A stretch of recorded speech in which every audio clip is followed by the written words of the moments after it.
When you're dealing with one of the most intense dog breeds with an appetite for destruction if they can't purge their power, you've got to find the extremes to challenge their needs. Meet the world-renowned Wolf Driver, who has pioneered ways to adventure with his husky team that has never been done or seen before. You won't believe what you're about to witness. Good day, everybody. This is the Wolf Driver coming at you. Official time 11:29, March the 7th, 2021. You're looking at a messy dash over here. That's where this is our office inside the truck, as well as the dog limousine, the bike carrier, and everything, all this other titles. So we're rolling out. Only Crispy knows where we're going, and we'll see where we wind up. Stay tuned for the adventure.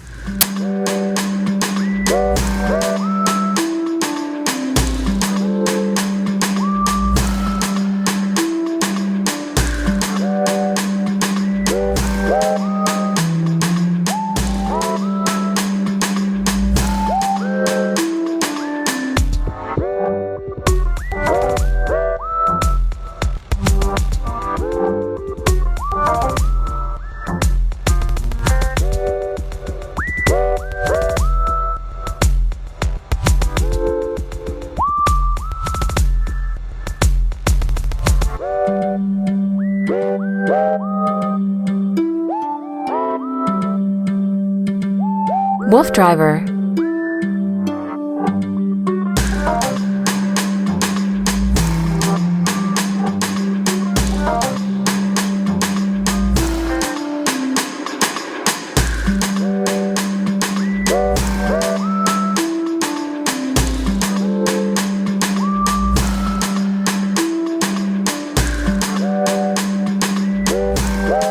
And we have arrived. Pretty good. This place is wild. Just grabbing my phone here so I can give you official scorekeeping properly. We're out of range, out of cell range that is. I'll tell you the story in a sec, but there's your official time, 3:10. March the 7th still. Haven't crossed the international date line yet. In any case, look at this place. I mean, just gorgeous. We're surrounded by mountains.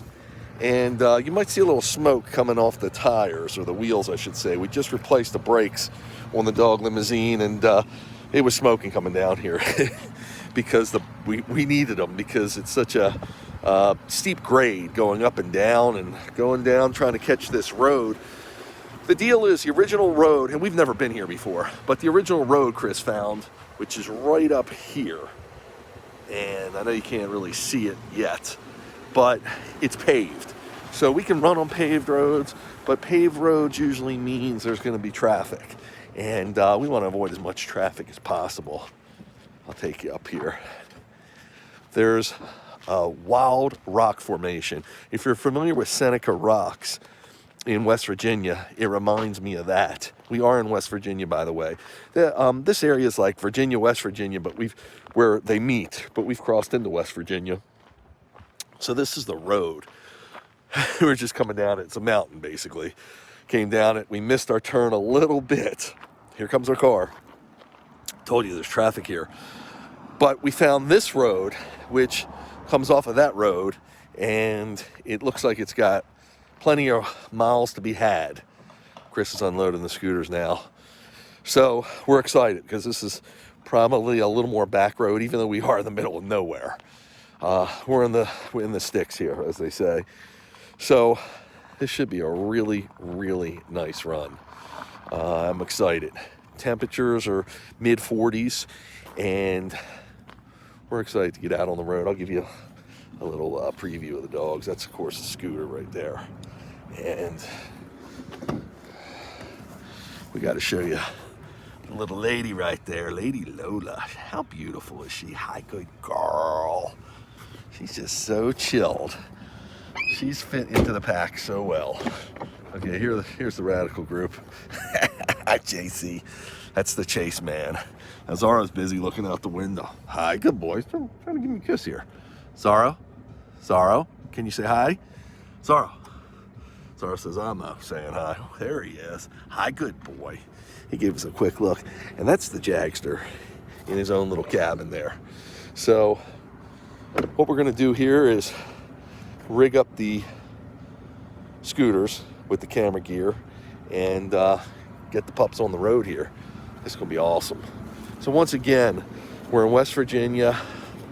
It's about 3:15 at this point, and we're getting ready to run this road up and down the mountain here.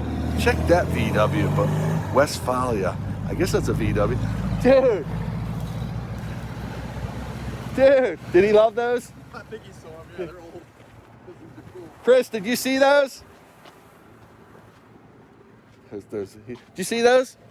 We had the first one look exactly like the one I had. They're VW bugs, right? What's West buses? What's Westfalia mean? Camper. That's cool. They look brand new too. They did. They were done up. So look here. See this? Stay, guys. When I open this side, it usually means we're ready to go. So they're thinking, "Let's go, Dad." I just opened it to lower their window there. So, okay, enough with the camaraderie. We're gonna get the party going. We're gonna get on the road here shortly. Get on the trail, I should say. You'll see us momentarily. Beautiful time of day. Okay, Mr. Jag. You can hear our fans running. As I was saying, hi, Mr. Jag. How come Jag's so calm? And Chase is the crazy one, because he's the Wolfman Chase. Jag's the prankster. That's how he's known throughout the wolf world. Okay, let me look at Jag easy. He's still going.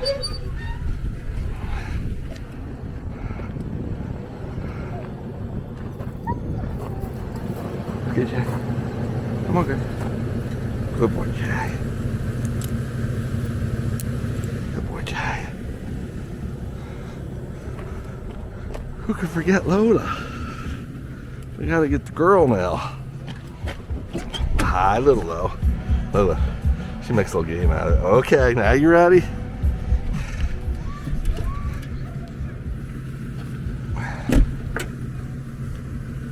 Okay, come on, good girl.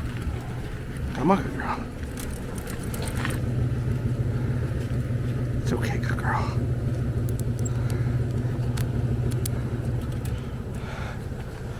Okay. Radio check, radio check. Better be careful sitting on that thing, man. It's gonna break it. You trying to say something about my weight, my brother? No, I'm saying that thing's pretty flimsy. Keep an eye on it. If I need to pop it off, tell me.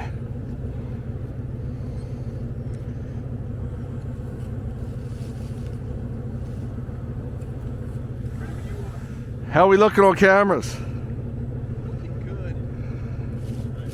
I didn't want to, the ones that I was setting up on your bike, I wanted to cross check, make sure they're all recording. Pretty sure I was thorough, but.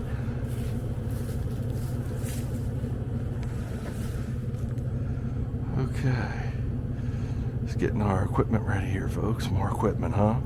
Where would we be without equipment, right?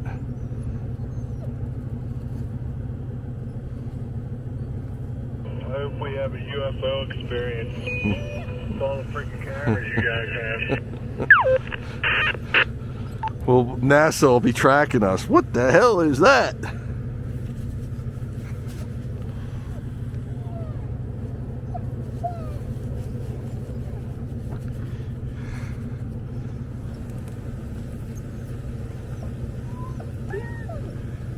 Yeah, we're good. Cool, thanks for double checking. Yeah, back left, it shut itself off for some reason. Yeah, I've gone through that before. You repositioned it and everything? Oh, yeah. Cool. All right, you set? Hey, come on, guys.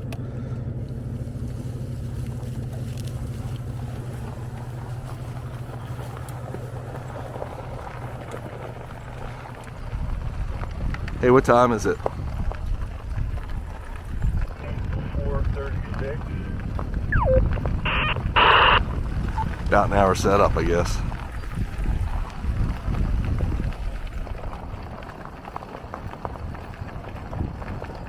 Oh my God, does that say road closed? You're gonna phase, dude. It says road closed. Where'd the buses go? They turned around. Well, you guys can go. 10-4, you gonna figure out where to meet us? Yeah, on the other side. 10-4 on that.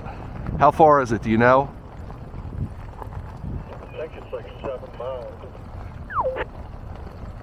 That'll be perfect.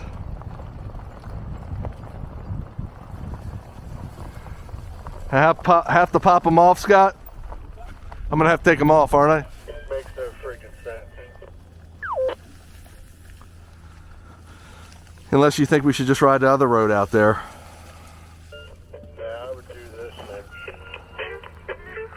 You're gonna have privacy and good scenery. 10-4 on that. Okay, so Do you need my help? yeah, make it quicker for us. Who you want to get? You get those two? I'll get these.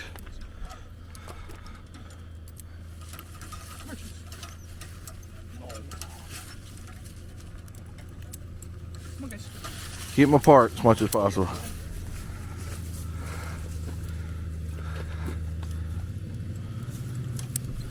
Okay, come on, boy. Whoa. Hello.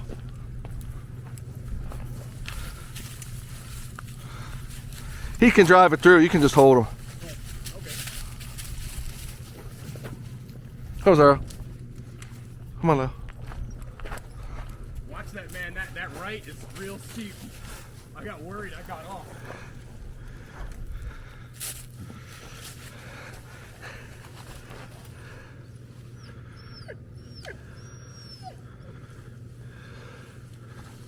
Nice, Chris. Really nice, dude. Really nice. Thanks, bud. That made it so we didn't have to hook dogs back up to that. That's cool. Look at Jag. He's like still looking. He's in bewilderment, dude. How did he do that? I just saw the cameras going off the thing after all that. Boys. Hey, so we just stay straight?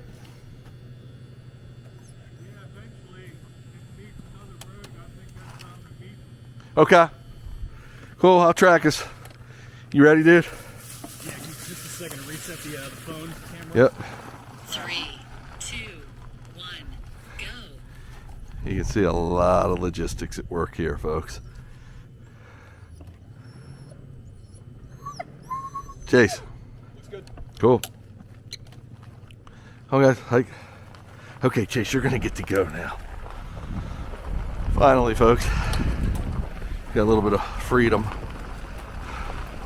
Freedom from the dogs being free from the truck and us being free from the camera equipment, all that good stuff. So you can see this is quite a feat, especially to get some of these camera views. Remember, bathroom break for Zorro.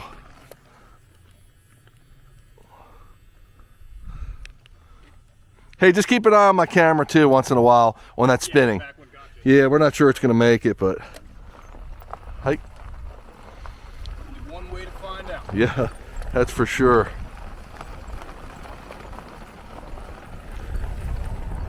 So, you know, I've said it before and I'll say it again. What I do is so special and really out of this world that I'm trying to document every second of every minute of every hour of every adventure, basically. And it's not the easiest thing in the world to do, especially because I'm trying to do it with as much detail as possible. So I'm trying to get the best views that, quite frankly, anybody could ever get on any of these. And on anything where they're the 10-4 on that, 10-4 on that. Hold up one sec. Ho, guys. Perfect, 'cause he's doing a bathroom break.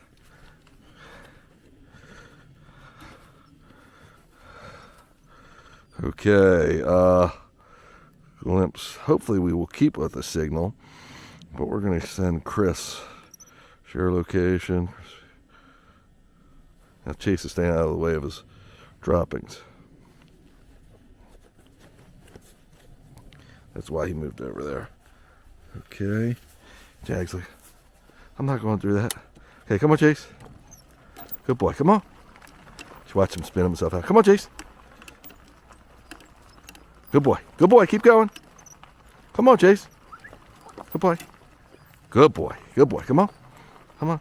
Try to let him work himself out of that so he feels more confident when he gets into that situation, and he works through it without me helping him. It's just all about working together, building his confidence. He's a pretty confident dog, so he usually won't have too many problems. Now, Jag, on the other hand, would probably stopped. So, what I was saying is, to really do this stuff right, you know, you need a film crew, but a film crew, even then, because I've had film crews, and right now I'm working with a great company. Kudos to New Style Video Productions. They're the best out there, and in my area, and he's amazing rod. But even to do all this, he's not going to be able to accomplish much better than this. The only thing he would do better is filming us with some really high-end camera equipment that he's got, broadcast quality. But that being said, that's bigger, harder to stabilize. So this is probably the best anybody could get out there without, short of one of the big networks. Even then, I mean, these are what technology's out there. A lot of this stuff's state of the art. I mean, you can't mount big cameras all over these bikes because these little cameras are challenging enough. Dogs are doing great, by the way. So we've got almost a half mile. We just started, but we don't know. We don't know what we're going to find on this road, and that's why, quite frankly, I'm filming everything. Also, last week we saw a bear. So last adventure, it's not even a week ago. We do 2 a week usually. But that being said, there could be washouts where we have to go through streams and small water crossings. There could be places where we won't make it across and we have to turn around. And that's why we have satellite phones. If we get back here and there's no signal, we'll be able to communicate with Chris, our wingman. Easy, guys. So I'm just watching my back camera. That's 5 minutes completed. You've covered 3 Can't hear you, dude. Can't hear you clearly.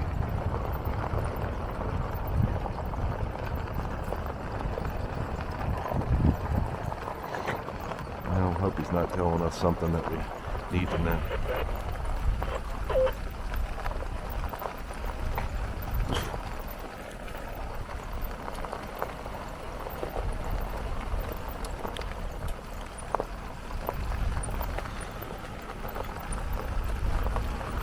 So, hope he's not telling us something that's detrimental to us, but did have a little bit of phone signal, so hopefully he'll message me if he needs me, as well as I can look on my satellite phone if we need to. Now I see that one camera is really shaking, so if it's problematic still, I could have to take it off, which makes that hard too. It's gonna be hard to carry, but we're gonna do the best we can. But when I was talking about just not truly knowing what we're going to find, I mean, that's the adventurous part of it. And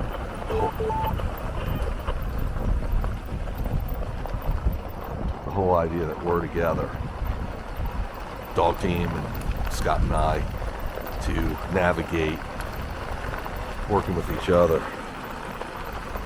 And that's what teamwork's all about, and we build off of that with each other.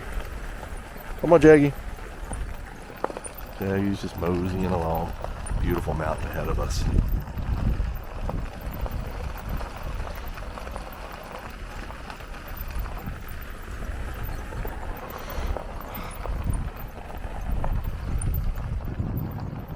So these roads, a lot of the roads we go on were probably built. Good boy, Jaggy.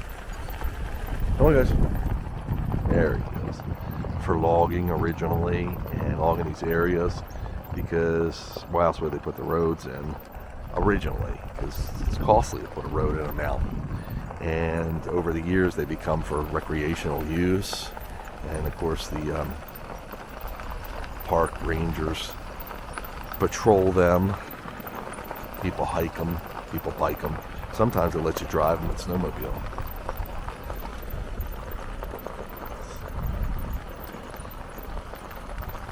Okay, he wants us to turn around. Oh, guys.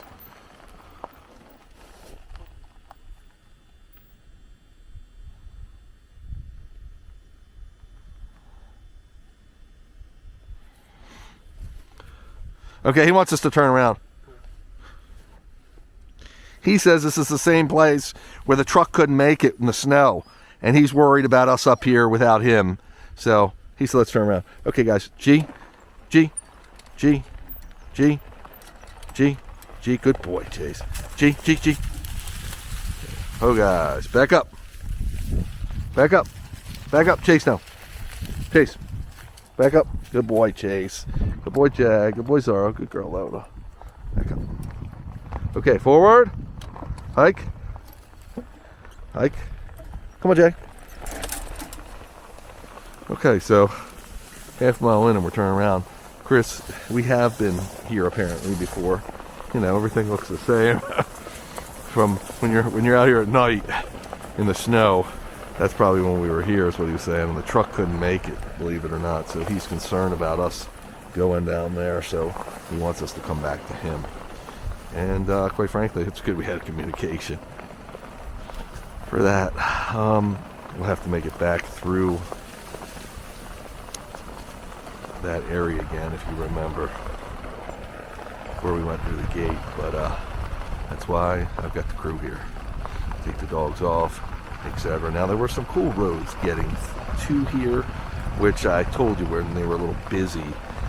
They're paved, and we could just run them. That's what we do when we run into DEFCON 9. We come all the way out somewhere, and we can't quite get on the trails or the roads we want it to. So we change it up. Closing in on 3/4 of, actually closing in on a mile now. So it's nothing, but it's something for the dogs at least. They're glad to be out of the truck. We're glad to be in the sunshine. It is beautiful. I mean, it's surreal. How? Minutes completed. You've covered 7 miles. Your current speed is 4.9 miles per hour. I always say it, but how surreal is it that we're far from home, 2.5, 3 hours, but at the same time, we are in such a remote area. I mean, so relatively speaking, we're not that far. You would think you'd have to travel from our home to Colorado.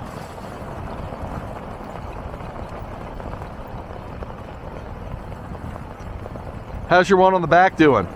Dude, it's sweet. The tracking's better than the other gimbal. Is it really? It's following you in circles, man. It's Really? Yeah, after we did the turnaround back there, it re-locked onto you. After it lost the image. Wow. It's don't do. It's really cool. So that's good, and that's going to stabilize better, hopefully. And it's a lower shot. Yeah, that's true. I forgot about that. You are so right about those lower shots.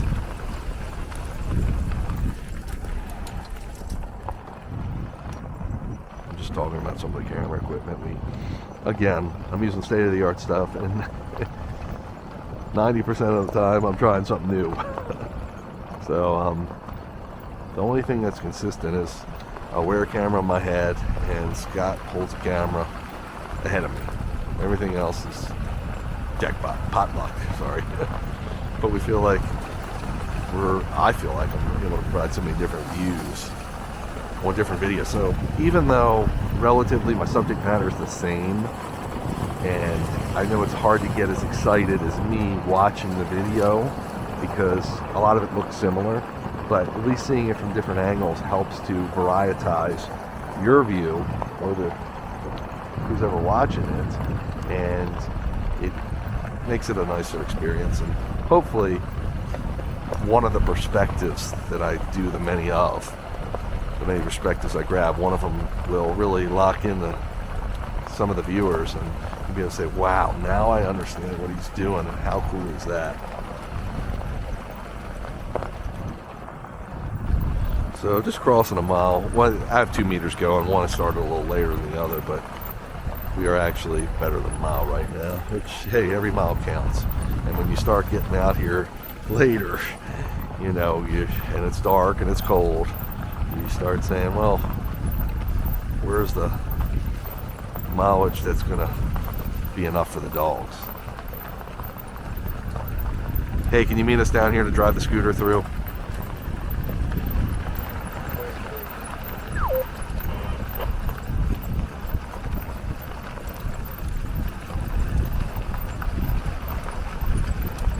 Yeah, we're here now, brother. Dogs are really pumped up. So it takes a lot of guts to drive this scooter in some areas, and that's why I take the dogs off. Chris has got big guts, to put it nicely. So he drove it one way, he's gonna drive it the other. Let him get it through there. Easy, guys. Oh, almost 1.5 miles, just that little jaunt. Oh, guys.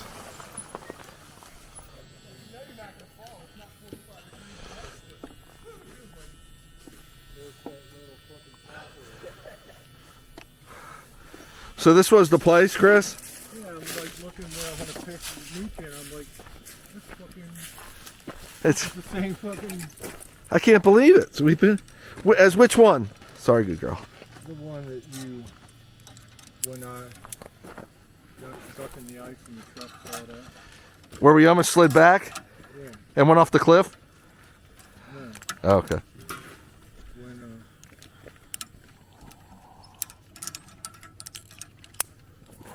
Come on, Mo. when you tried to get off that road and Oh, not just this speed, 7 miles. oh yeah. Come on, guys. Sorrow.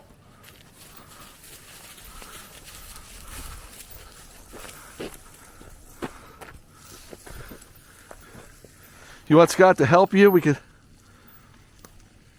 It's like impossible to fall right there. It just really feels like you're gonna.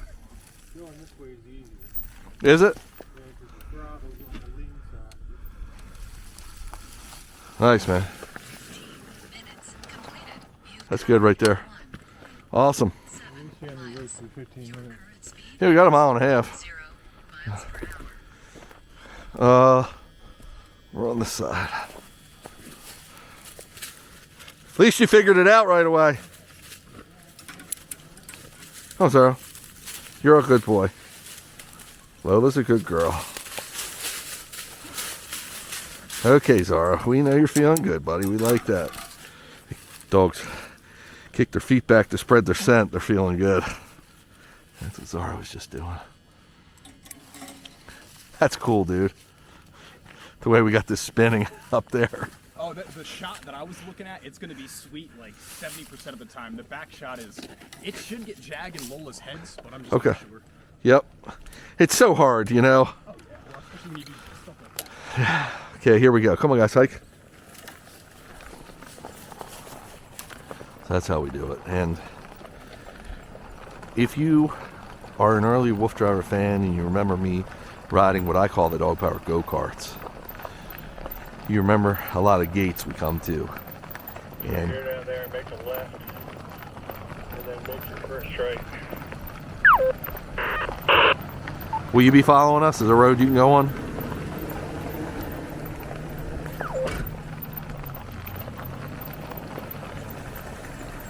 Oh, hang on. Ho, guys. Oh, that's weird. Yeah, but it was me, I think, that did that. Okay, guys. Not the first time, believe me. Hike, guys. The way Zara walks over to the drive, he's staying right next to He would. There was one time where there was about a half dozen times where Jag just had the shits of the bike. He wouldn't go. He just sat another bike. we let him off leash. Jim and I, he just ran right with it. And he'd get ahead and he'd look back and he'd smile. It was funny as shit. Jim couldn't stop laughing. He was great. But got to do what the dog wants to do. Not on live roads. Right. Exactly. First right, I forget. left, and then the first. Left and then the first right, correct?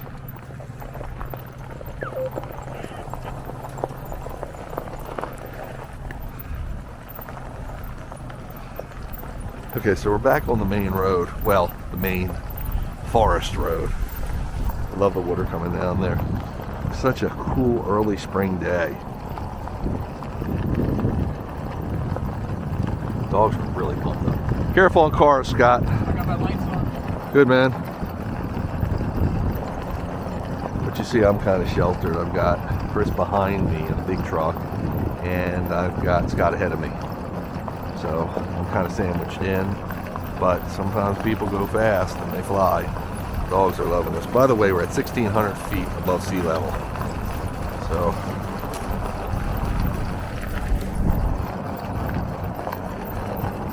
dogs are loving this so much. Now, of course, it rolls easier on flat roads. Paved roads, I should say. So speed can be easier, and of course heading downhill helps. They just want to air it out.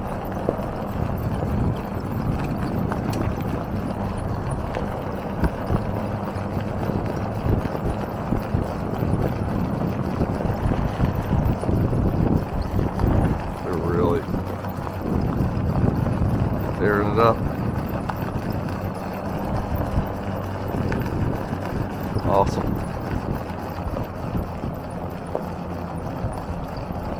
I know I've said it before, but I'll say it again. Pavement running is fine. You just have to, moderation, just like anything else, but I've never had bad experiences from it.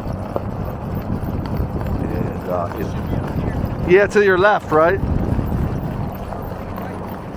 Ho, ho, ho. Ho, ho, G, G, G. G, G.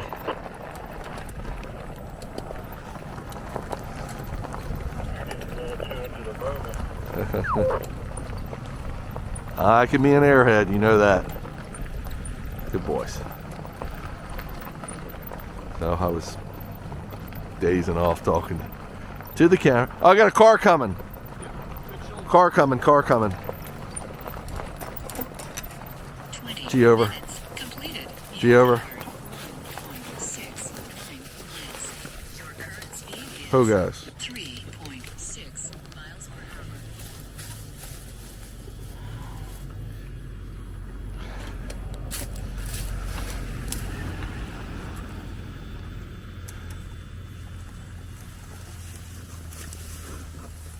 Okay, buddy.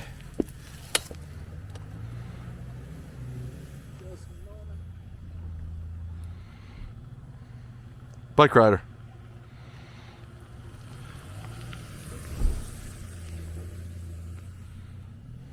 That guy was doing probably 30, 35. Dude, that dude, I didn't see that dude. I was behind a tree, and I'm pulling out. Come on, He guys. would have hit the truck at like 50 Hi. miles an Come on, hour. guys. Come on, guys. Good boy.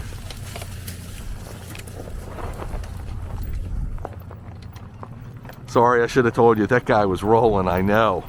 I didn't know you were behind the tree. Couldn't see him. Holy shit. I'm pretty sure he saw Chris. Yeah. And just cut around the side He would anyway. have had time just to tell me. 10-4 on that. So we got a nice little sprint in there. Not a very top speed, but we did do 11.5. Not a very high speed. But remember, they're not going to go as fast. And this funnel, I'll get up the mountain. Nice, man, nice. Because they're on the side of the vehicle and the way they're harnessed. But we can get, they've hit 20 miles per hour sprinting speeds on some of these roads. Partially and then like a ditch, and I had to put it four low. And I had pulled out. I had someone coming, and then Just let off the gas and roll it back down to get out of this way. Wow.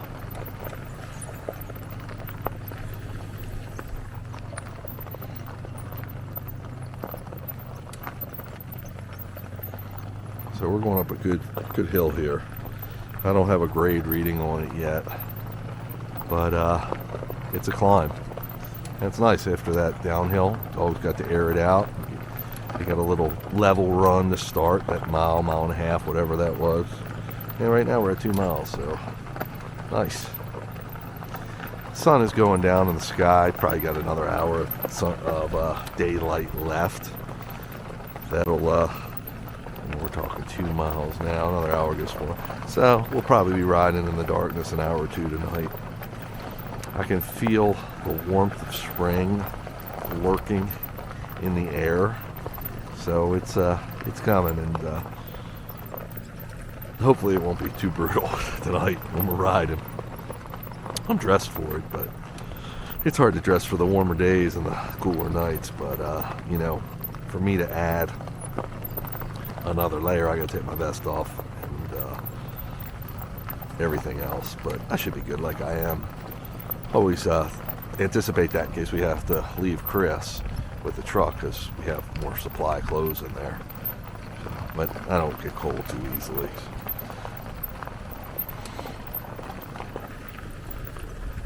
Dogs are out. Coming up here, we'll go to the right. 10-4 on that, 10-4 on that.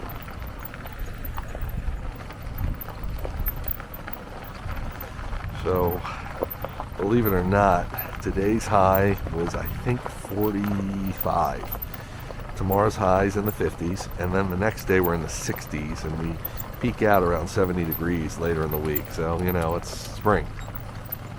And we can run the dogs. We run them all year long. We just go in the night when it gets too warm. And we take them to dip in streams and get their pads wet. We have a spraying system I use sometimes. I get all kinds of ways to keep them cool. I mean, it's not real easy for them, so we gotta work with them, but we don't want to actually totally stop them. They need to get some energy out all year long. It's just, if you look on it, that when it's warmer, if you do a mile in the warmer weather, it's like doing 3 miles because of all the energy they gotta exert for keeping themselves cool. So you might do half or a third of the mileage, depending on the conditions. 25 minutes completed. You've covered 1.99 miles. Your current speed is 3.2 miles per hour. Still don't have a good reading on the hill I'm on, but we got some climbing, which I like, especially when it's cool out. Dogs can easily climb.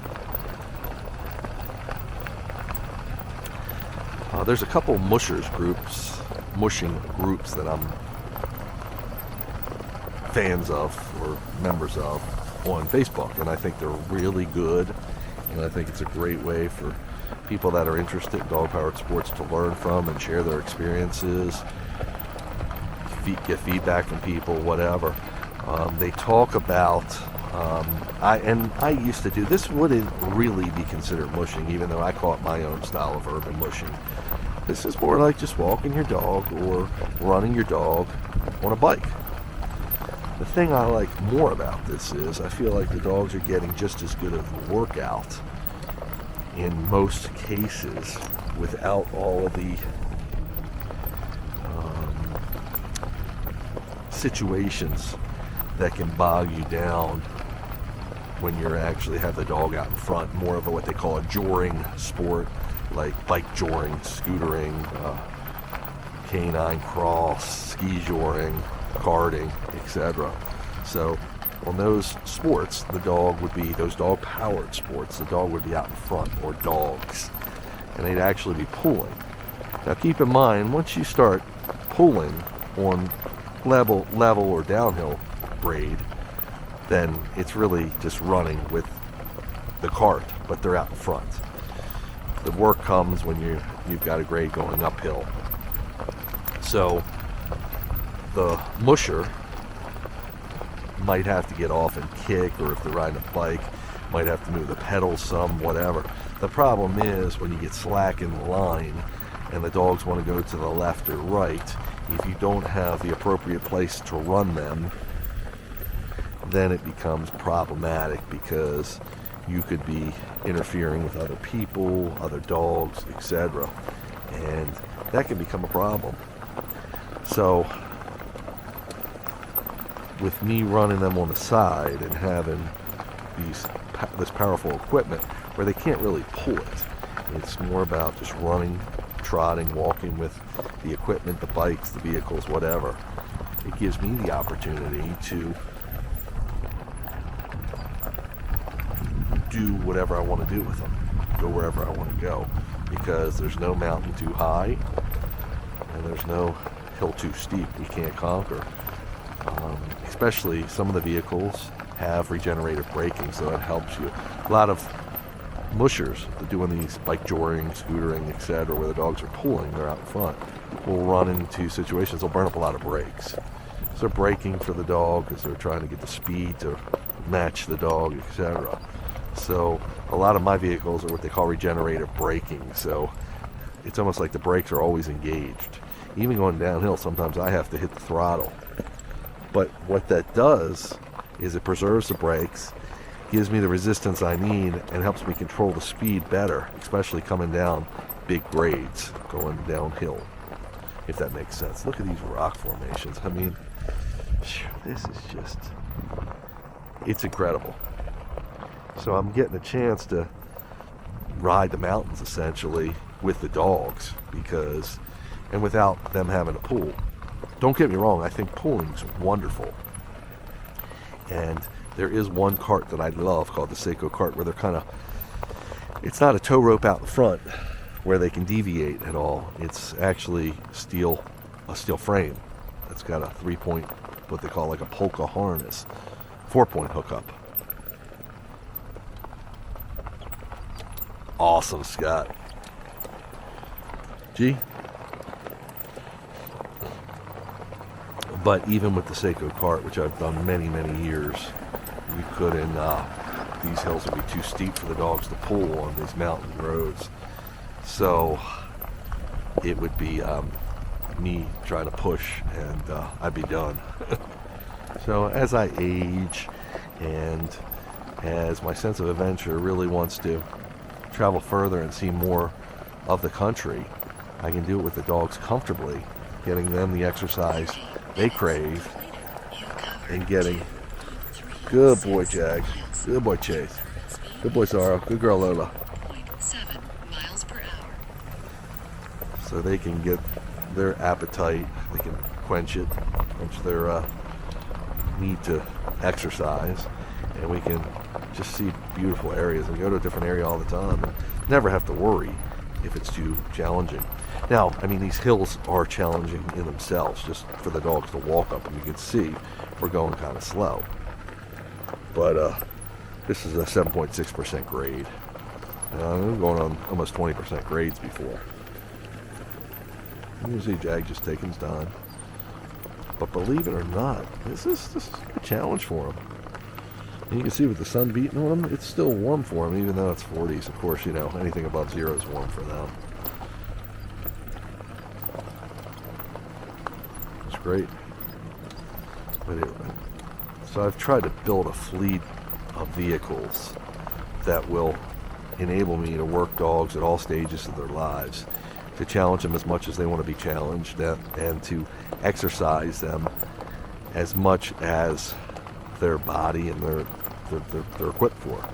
So what I mean is, like doing a lot of what I'm doing, any age dog, any breed dog can do it essentially. Now the Husky's going to hang in there for longer. He's going to have more endurance. He or she's going to be able to go further than most breeds. And they are going to want to try to pull sometimes, level ground.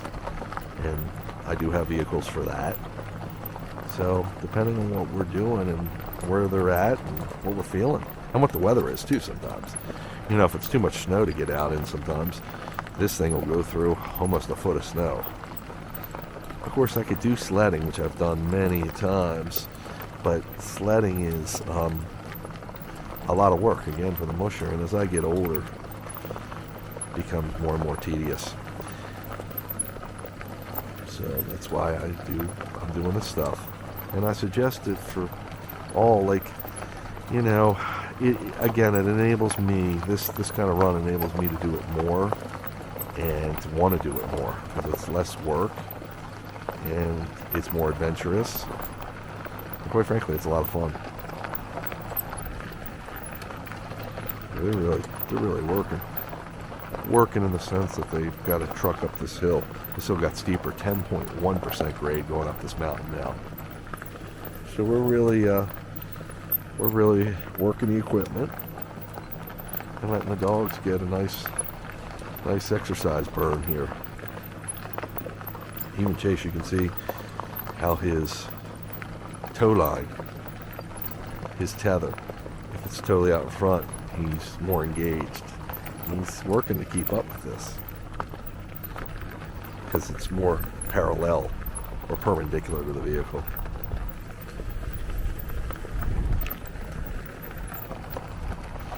This is great, but I can feel the spring air, so I'm gonna have to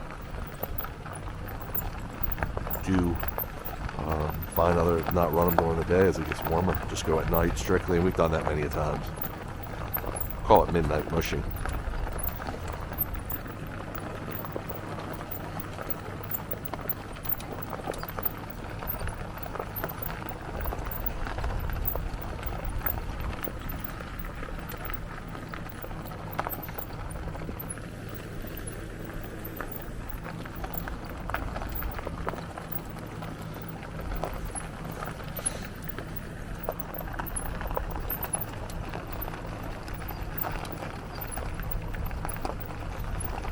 So you think that's better than the gimbal, Scott? Better than the phone gimbal?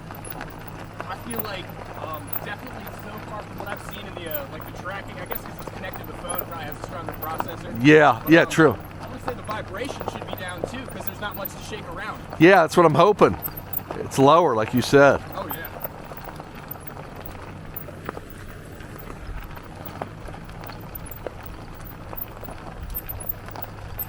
I see it following me.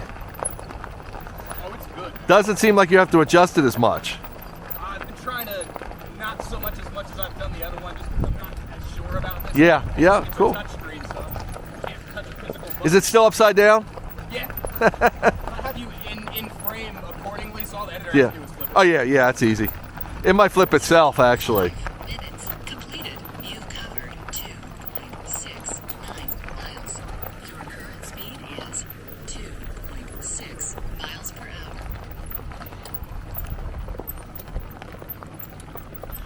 So, approaching 3 miles right now. It's a quick 3 miles, relatively speaking.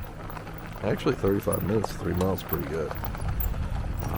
We usually average anywhere from 4 to 6 miles per hour. Again, a walking, maybe a trotting pace that would be considered, but nothing crazy.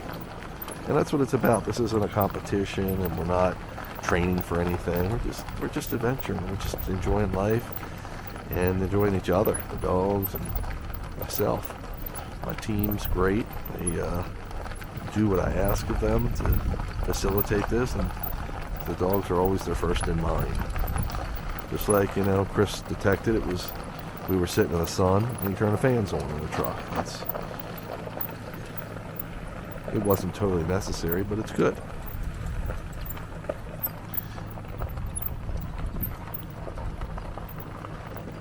With these electric vehicles, you can actually go as slow as a crawling pace. So they can go as slow as they want, and it helps too. I mean, we've been going a long way up a hill, and I'm trying to be real consistent with them, so the speed remains consistent.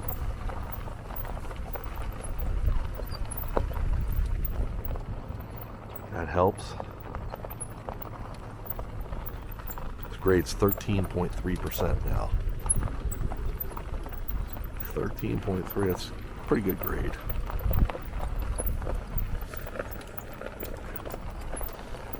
I encourage anybody that works dogs to get an app like I have here that gives me all the stats and start measuring some of your conditions you run your dogs in, so you can get an idea and build a little repertoire to know what you do and they do.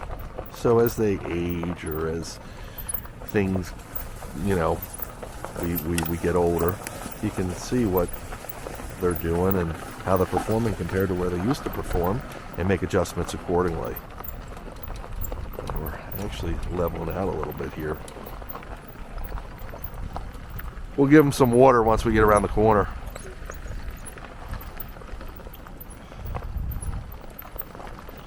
We just started to level out, which is cool. Still a lot of mountain to climb. We're at 2,150 feet, 2,153 to be exact. Let's do it to the right there.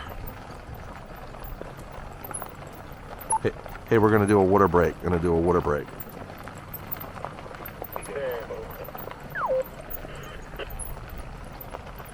Right in front of this rock.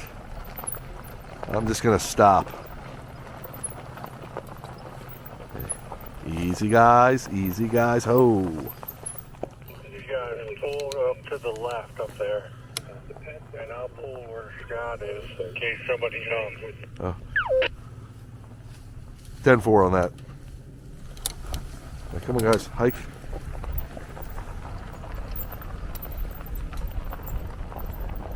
Yeah, we have run into a few people, so better to be off the road. I was just doing a photo op while we watered all over, but Crispy moved me. Gee, ho! Both brakes on. We're on a little bit of a hill here. Nice work, Scott, getting on the camera setup. Hey, do you like the placement still, or would you move them out? These guys here? Yeah.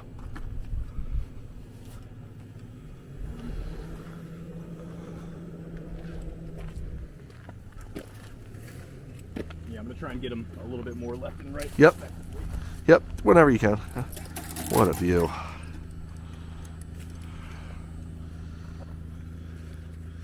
Take a picture from my app.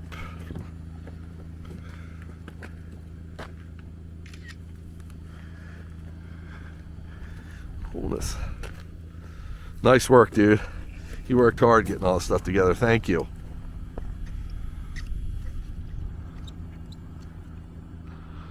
You can feel springs in the air.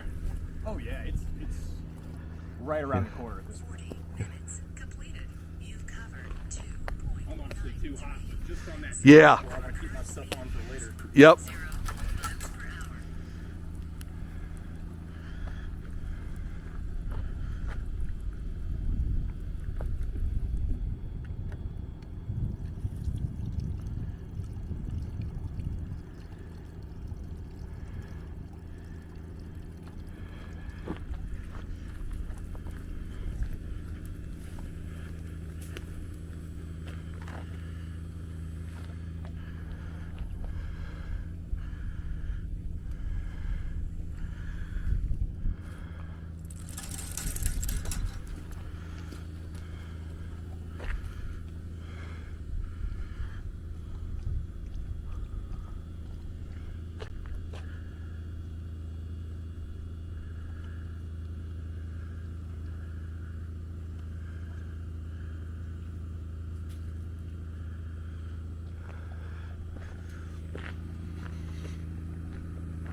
Dude, oh, a nice rock for me to fall.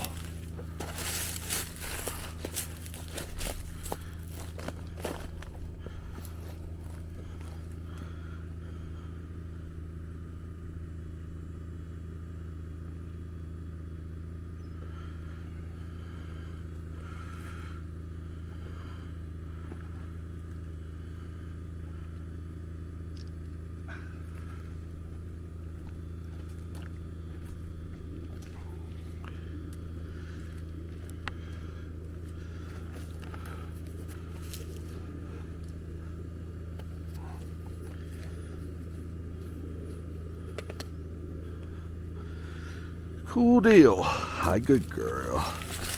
You're the best.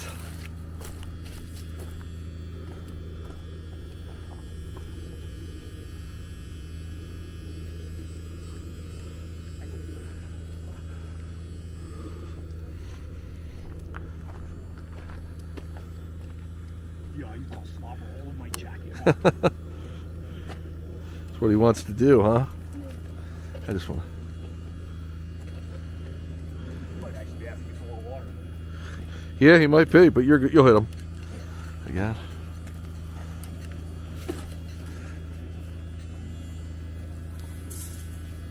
Making sure it's sturdy, which it is.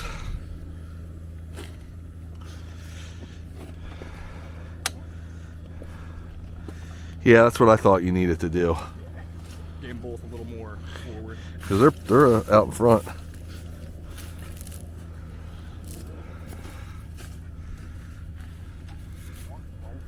They weren't getting me wet, huh? He was just getting you wet, huh? No, twirly. They drink a fair amount?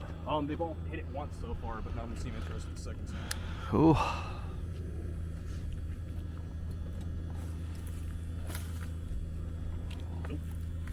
All right. Good job, bud. Thanks for adjusting them. Everything's really sturdy, though. It's like, even my spinning crammer, which Chris was worried about, is holding. That thing, I can't imagine how the shot's gonna look, but it's got to be getting something sometime. Yeah. Well, I thought it would be kind of cool springing it, but we'll see. Definitely might. I can't say. I have no idea. Because the gimbal's got to be holding it somewhat. It's not vibrating. It's just do-do-do-do-do-do. That is weird. The gimbal's definitely faster than it, so it might be adjusted back and forth. Yeah. Put a little vent hole in the thing. I got it plugged up. Oh, nice, man. Would you drill it? Yeah. Cool. I just got a piece of paper towel in it, so. Cool.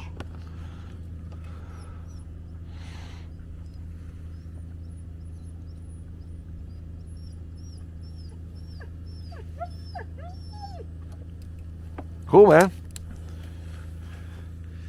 And we're off. Okay, guys, hike. So, nice water break there. Always good for the team, whether they drink water or not, which they usually do, unless it's snow on the ground. They hydrate themselves, but we still stop, give them a rest. 5 minutes completed. You covered 2.93 miles. Your current speed is 0 miles per hour. So the camera gear seems to be holding up pretty good. I haven't run, for my techie people out there, I haven't used I'm using all DJI Pocket Osmo 2. That's the latest. What it is, if you're not familiar with it, is it's a real small camera that has a built-in gimbal, essentially. And it can hook to your phone, at least iPhones, I think they have them. Yeah, I'm pretty sure they have them for Android also. And to give a bigger screen. But of course, we want it as small as possible on the bike. Scott is using one of the iPhone additions to it. So it's an iPhone. It's hard to explain, but those of you familiar with it will really hopefully enjoy this footage and understand how we're getting hopefully smooth footage. Our biggest problem is vibration. We can get cameras to stabilize on these roads, but like the new latest GoPro 9, you get vibration too. So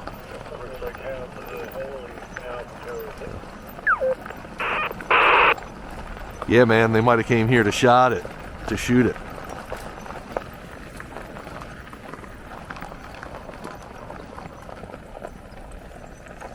Oh, look at this view. It's a shame you see trash there.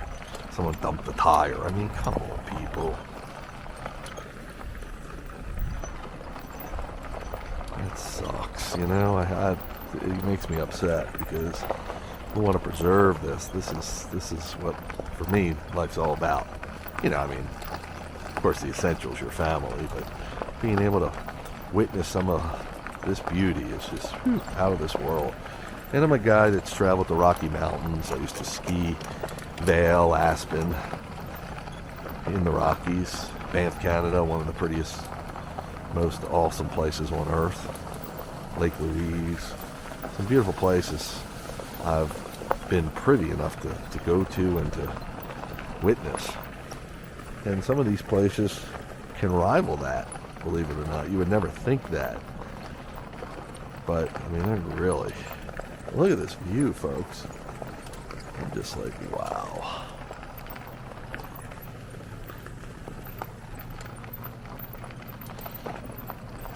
We are still climbing 11% grade. We're over 2,300 feet. My ears are popping.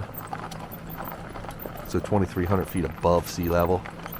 I think the tallest point in West Virginia is like, I want to say it's 3,500 feet. Spruce Mountain. It could be further though. We've been there actually. We've mushed there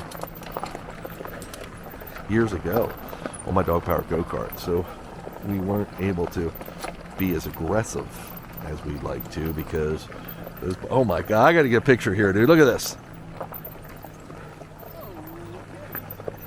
Gotta get a picture here. Oh guys.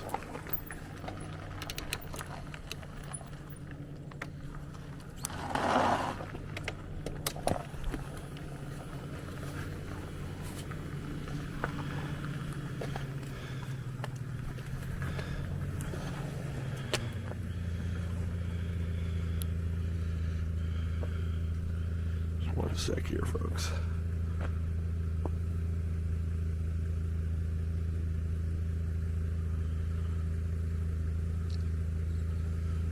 Jag.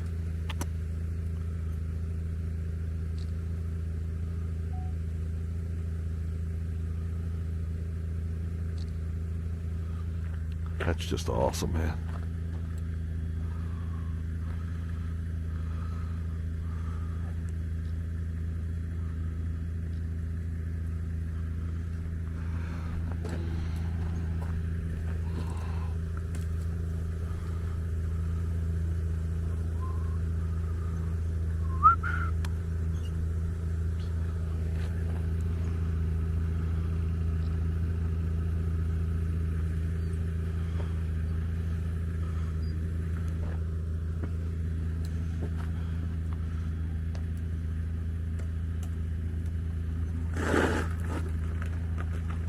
Nice, that got him to look. 15 minutes completed. You covered 3.23 miles. Your current speed is 0 miles per hour. Gorgeous.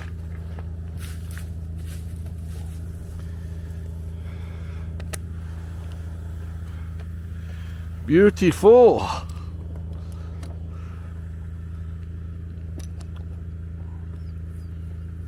Cool, man. Did you get some good stuff? Oh yeah, I got the dogs all looking out at it. Awesome, man. Majestic.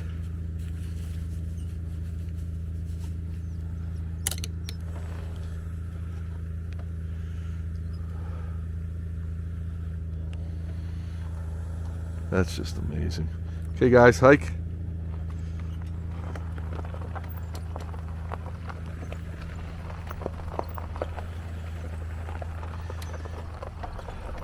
Sometimes you get those, for those of you that know, show my age a little bit, those Kodak moments, those photo moments that you can't pass up. That's what that was right there.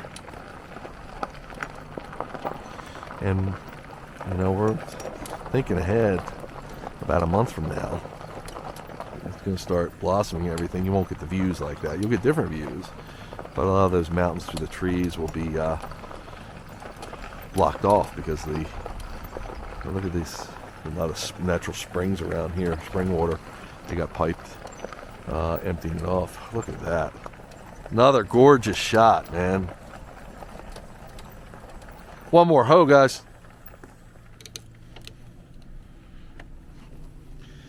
I got to get this one too.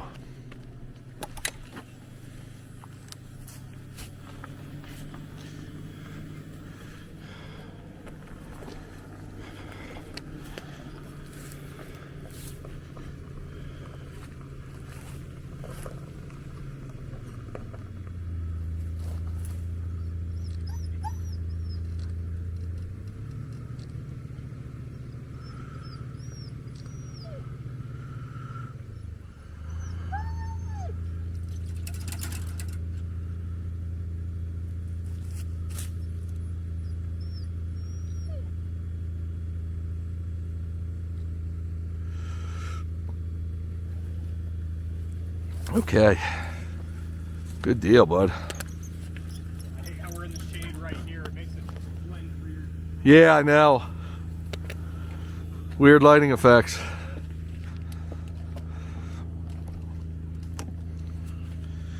Okay.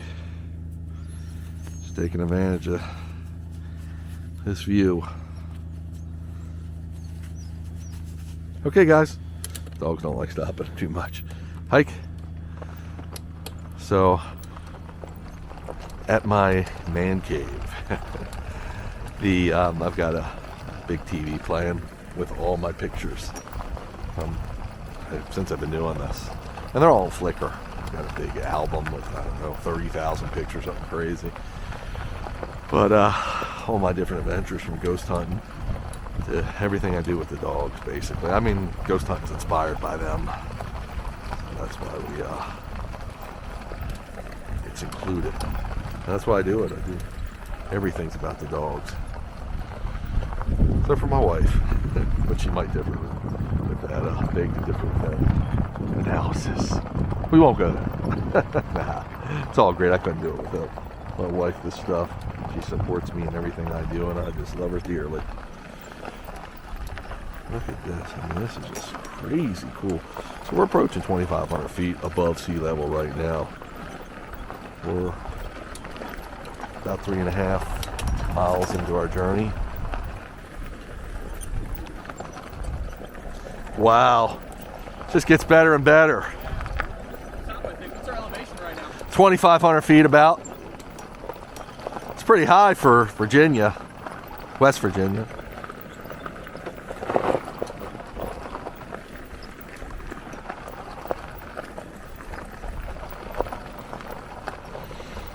So it's still being cool out. We're not getting any, we're getting a clear view to a cold, crisp view, I should say.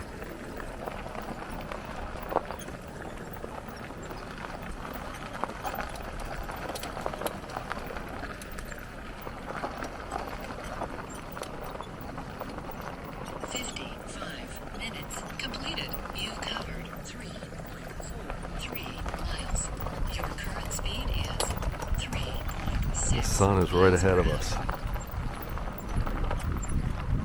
That must be west. It rises in the east and sets in the west.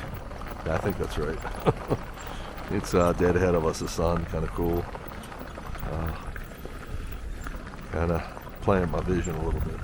Oh, we got people up here.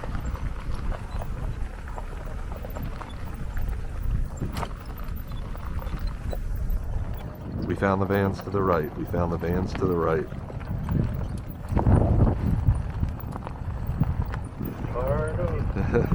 Some cool VW buses. Chris is a big VW bus lover, and those are just look restored, and they're just gorgeous. And now we probably crested the top of the mountain at 2,500 feet. I don't think it goes much higher this road on this mountain. There's still, my ears are still popping. There's still mountains above us to the right that I see. So, and we actually have some snow up here still. Looks like it's off the road though, which is a good thing. Getting sick of dealing with snow. But the dogs do love it. And it is winter, and it's part of it. So, I mean, you know, we'll deal with whatever conditions we have to get the dogs their runs in. They're exercising. A really nice climb. See, now they get to air it out. What I mean by that is they get to let some of their energy loose, different kind of energy, because they were working to climb that hill, that mountain, I should say, this mountain.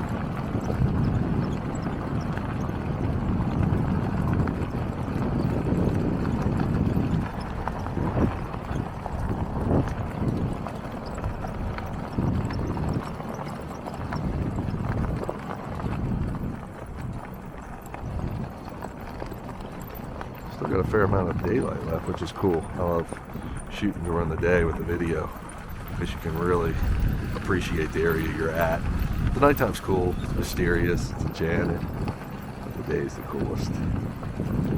Running into a little bit of wet road here, so Not wet enough to slip on, just worried about the mud factor with the video gear. Whoop.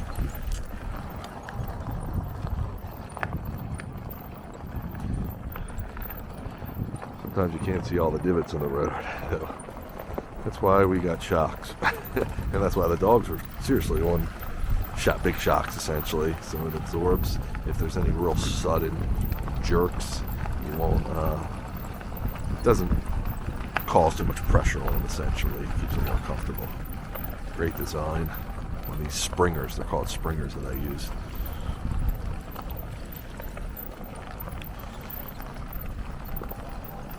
To tether the dogs to the bike. Sorry, I say it all the time, and I assume everybody knows, but they're called springers. You can get them on Amazon, and I've incorporated them. Bathroom break for Chase.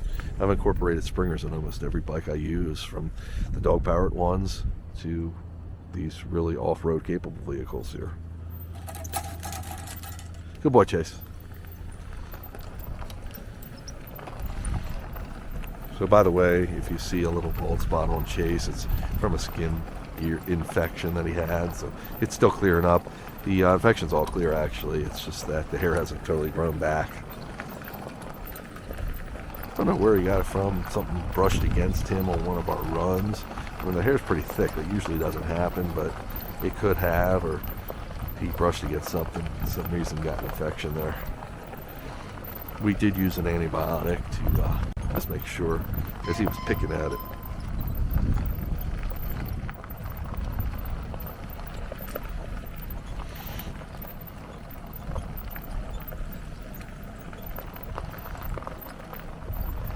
And you know, when dogs pick at it, they can make it a lot worse than it is, and it takes longer to heal. So I had to, if you go back a few videos, probably a couple, maybe 4 adventures from today's, you'll see him wearing the pillow on his head. Not during the adventure, but when he's in the truck and load him up and everything. When he's running, he ain't thinking about chewing it. It's just riding in the truck and stuff. So we keep the pillow kind of like a cone. Hour completed. You've covered 3.96 miles. Your current speed is 4.3 miles per hour. He didn't need the cone on his head because luckily where it's at, the pillow, it looks like a big pool noodle in a circle around his neck. That kept him off of it enough. He could still get it, but it was few and far between. He wasn't able to really mess with it.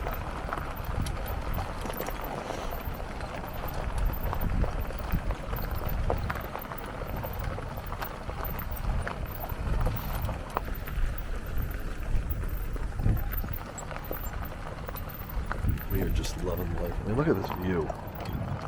It doesn't get any better than that. Absolutely awesome.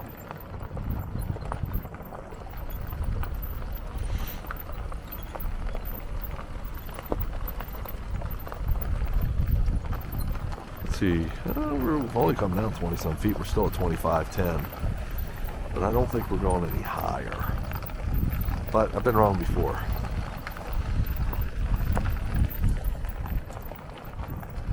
No comment from anybody out there making fun of me.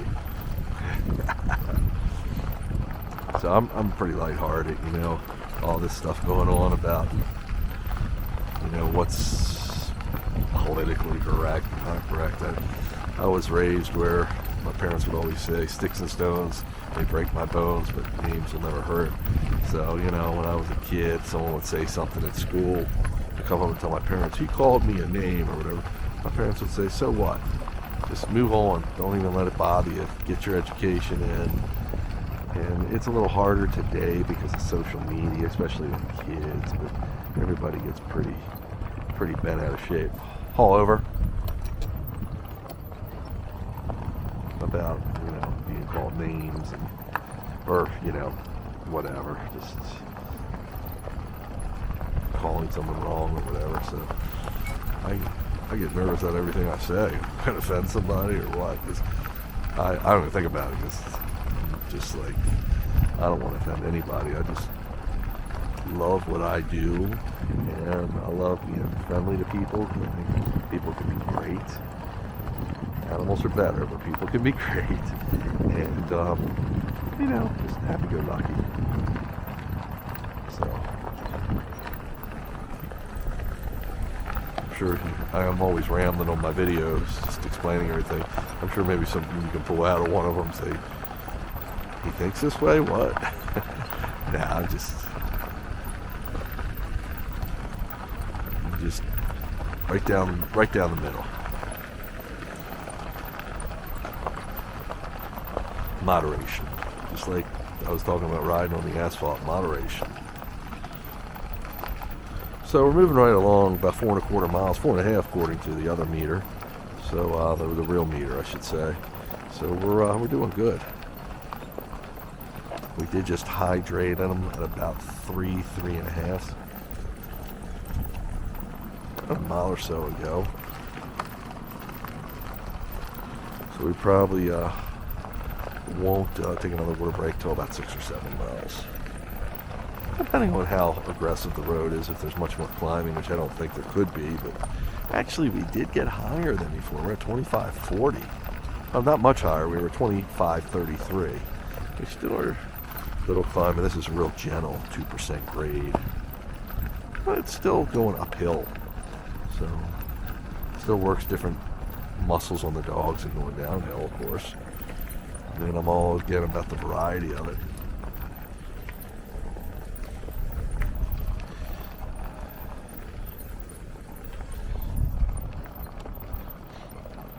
Can't believe I love it staying lighter later. It just gives us so much more time to work with.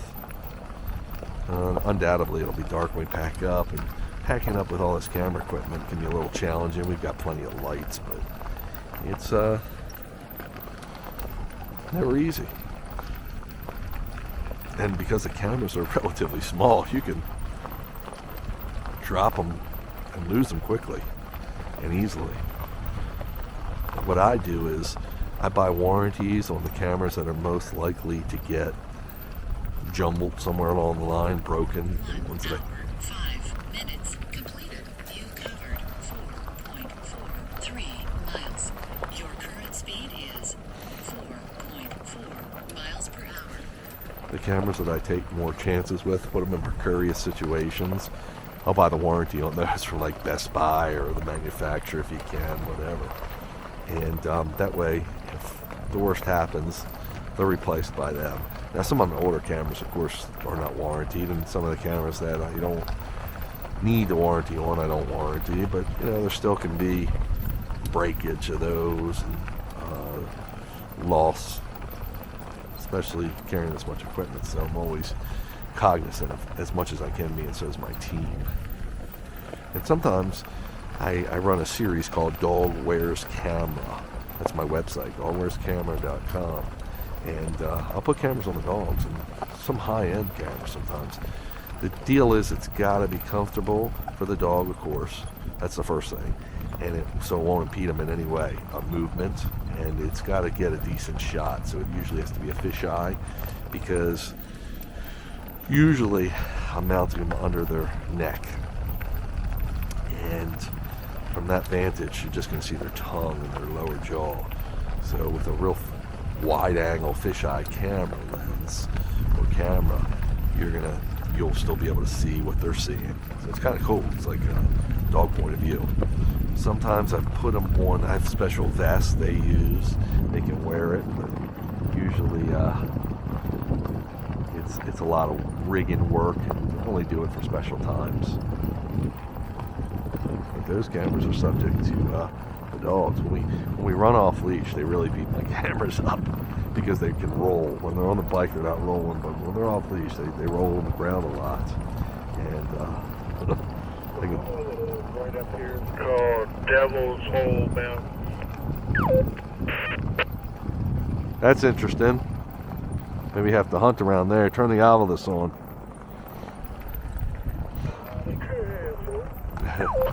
So Chris is saying it's called Devil's Hole, this area where we're getting ready to go past. I don't know if it's going to be marked or not, but I told him to turn some of our ghost hunt equipment on, our paranormal investigative equipment we use in wearables, just as you drive by, just to see if we get any disembodied voices or anything. Believe it or not, I get that on some of my regular cameras. I've got evidence of disembodied voices, just like I was just by myself, I mean with my team, but I'm here talking and somebody whispered on one of my cameras a couple times. It's very strange. So for those of you that are not believers, I might make believers out of you.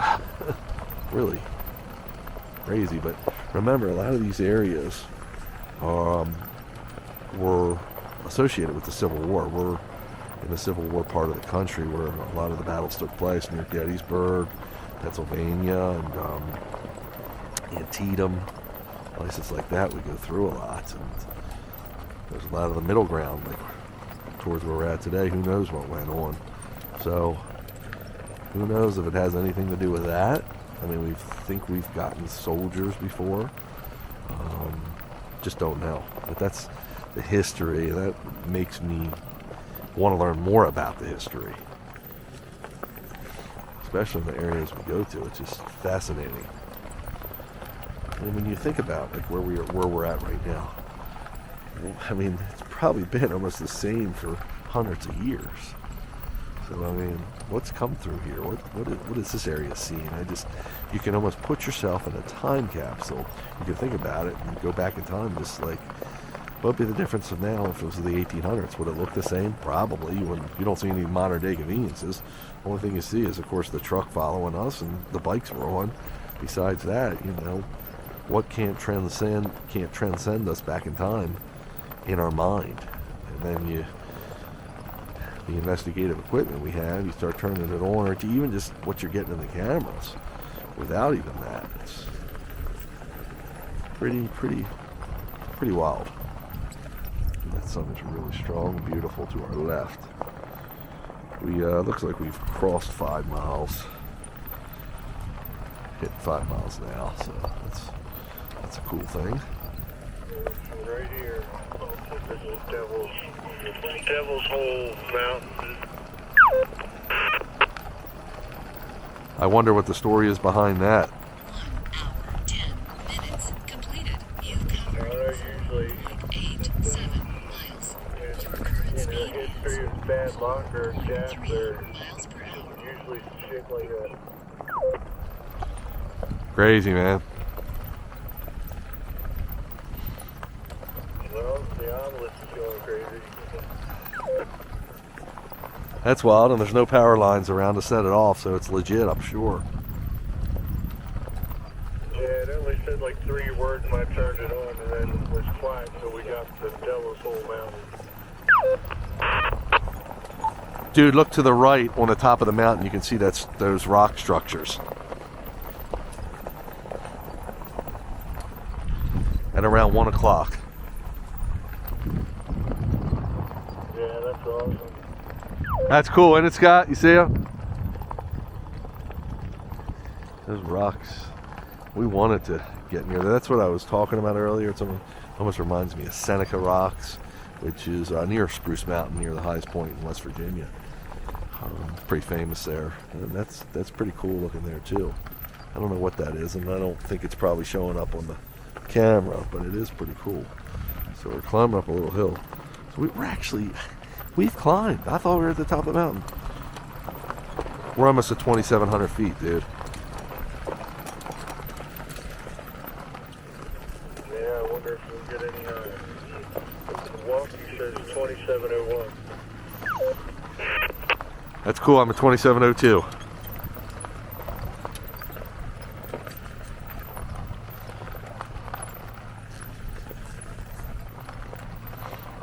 I mean, this could be one of the coolest places we've been to in a while. I don't know. I say that at the Denver Trail. Look at that sun just over the mountain. Wow. Sun is kissing the mountain to your left. Dude, the sun is kissing the mountain to your left. Yeah, it's blinded me the whole time. Yeah, I know about that. 10-4 on that.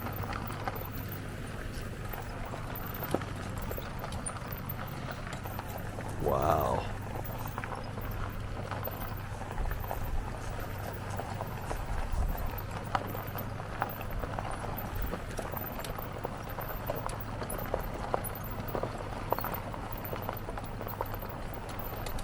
just over the top cool. I would think we're getting to the top, but like I said, I've been wrong before. Yeah, we're still cooking it up.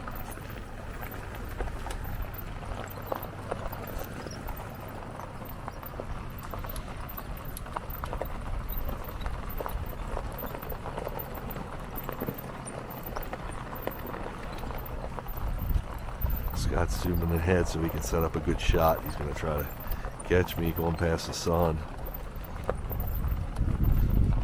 My team's always thinking about just preserving these memories too for me, and they just do some amazing stuff. And you can see that in all my videos.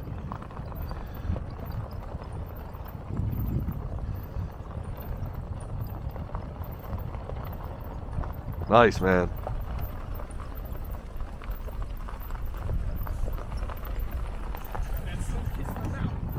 Yeah, man. Love it. I must look like a deer ahead, but I don't think so.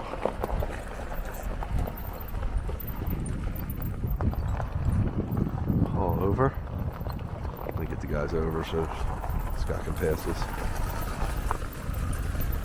Deal.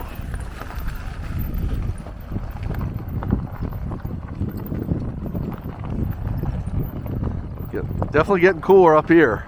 Oh yeah. Temperature's dropped pretty good up here. Getting near the top of the mountain. The altitude's definitely higher. We're almost 2,800 feet, folks. And here I was, I thought 2,500 was going to be our top. Actually, there's still more mountain to go, it looks like. Everybody's doing great. I wish we had another hour of daylight, and if it was next week we would. I have to go somewhere cool next week.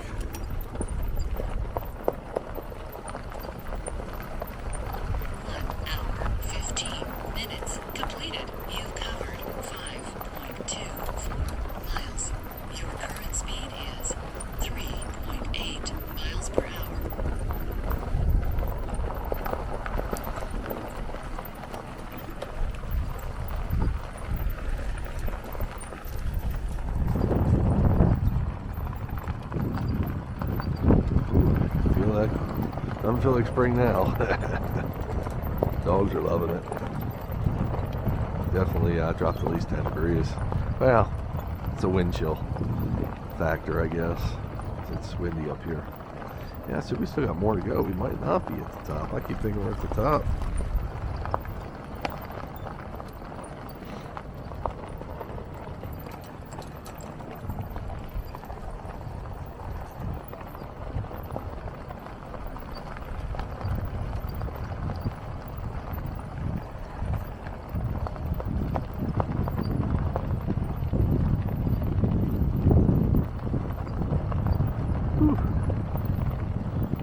Okay, not trying to whine. Just ask me if I want some cheese with that wine. Yeah, it's not too cold. Good news is Chris is with us, so if we need some extra clothing, we can get it. Get a snow squall, I can see that now. Plenty cold for that. And I was explaining how my videos, I've got one TV for all my videos and one TV for all my photos to constantly be streaming in my man cave. And the video came on the other day. One of the very first snow squalls I remember hitting with the dogs. I'm going back 8 years ago or something. And I was with Rhett, great co-pilot, great friend of mine. And unfortunately, he's passed away about less than a year ago, but probably 9 months ago. And just brings back some wonderful memories. Now she thinks she sees something down there. I don't know if I trust her nose as much as I trust Chase or Zaro's. Yeah, she's back on the inside. She's done.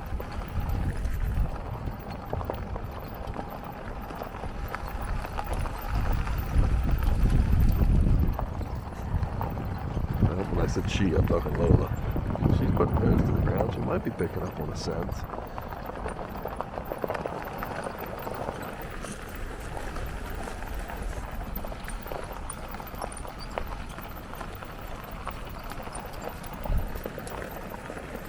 thorough too. You can run into anything back here. We are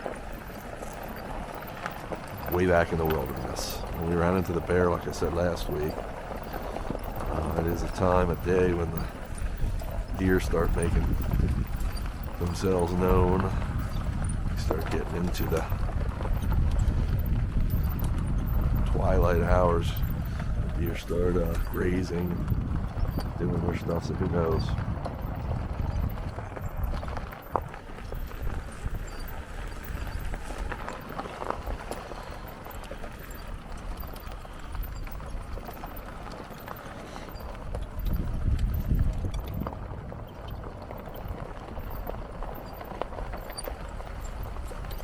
You can see the sun is setting behind the mountains now. Darkness will be setting in the next half hour, 40 minutes. And we'll turn some lights on all over. We are still climbing, folks. Heading up to 2,900 feet. It's nice there's no snow here. Last time we were getting high in elevation, we ran into a bunch of snow quickly, like a foot of snow. It was pretty cool, but in the sense that fun for the dogs, but it was challenging the bikes. This bike made it through. Scott's is, remember, his only has 2 motors, mine has 4. But the bigger problem is the truck couldn't get through it. So we had to turn around, go from where we came from.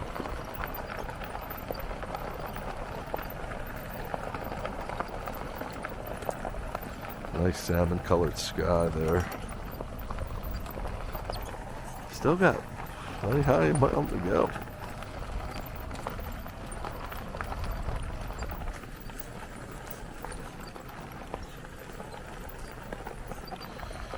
Jag moves at his own pace. I keep looking back at him. I'm always trying to gauge him. He's tough. He's a tough one. He's the couch potato. 20 minutes completed. You've covered 5.69 miles. Your current speed is 3.7 miles per hour. I can't believe it. We're still climbing. This is a gentle 2% grade we're on, but we are right on mountain's edge all over. Really glad that it's still daylight, even though it's getting dark, so we can get this on camera and document it. It's awesome.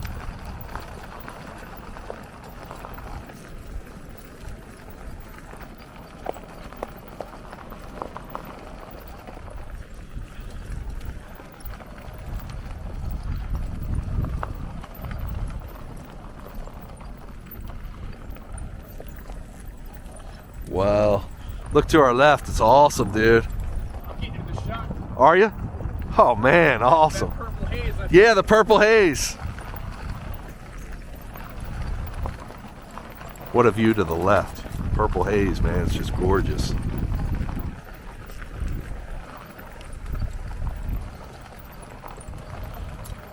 Yeah, it's definitely a cool road.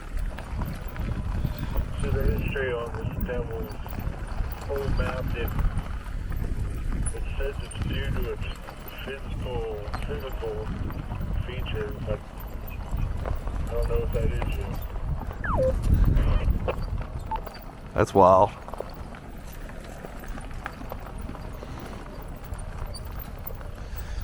The beautiful thing is we really haven't run into any snow on the road. A little soft like this, but Only in low areas. yeah. Drainage areas.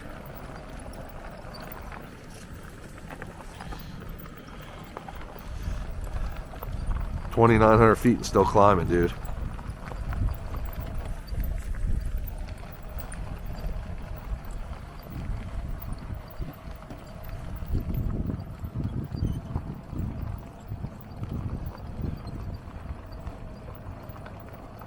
That's a nice climb there. I can't believe how high we are. Are we higher than we've been, or we made it to 3,000 before? I think their record is 3,500.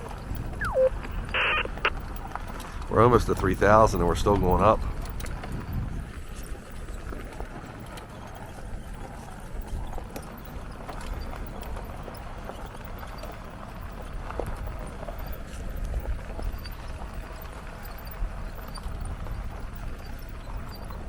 Just glad there's no snow on the road for the truck, buddy. Yeah, that's a nice change. 10-4 on that. It's called spring, finally.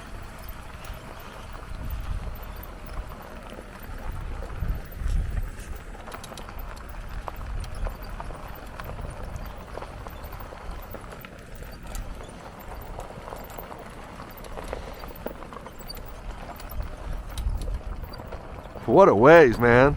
There's still more to climb if it goes to the top there. Yeah.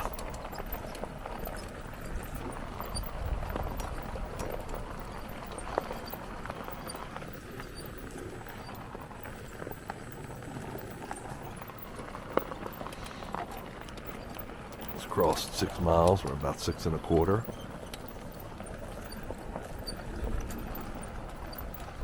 Really, really just beautiful. Breeze cut down some, but that doesn't mean it's not going to be breezy out here when we get closer to the top.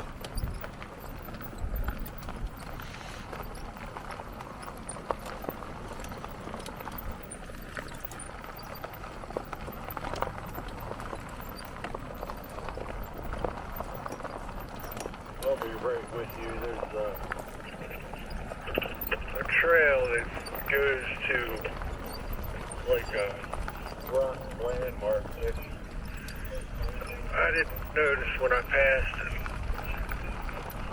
And I'm almost backed up to it just to see if it's something we can do in the future. 10-4 on that. 10-4 on that. Chris was checking out. He said there was a trail to a landmark. He wanted to see what it's all about, if it's worth us going down there. Hour 25 Yeah, it looks minutes wild, man. completed. You've covered You guys can definitely drive back there. 6.12 miles. Your 10 current speed 10-4, is cool. 10-4, cool. 3.8 miles per hour. Wow. We're really getting up there, dude.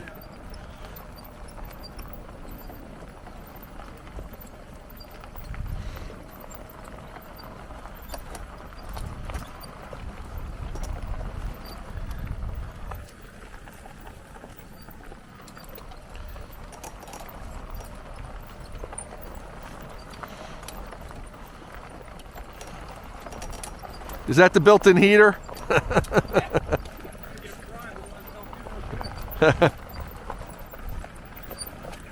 Wow.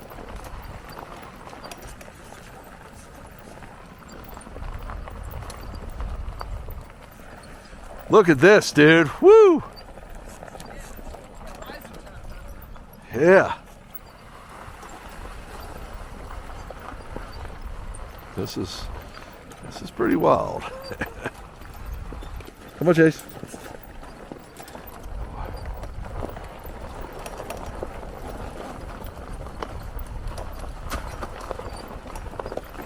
Easy, guys.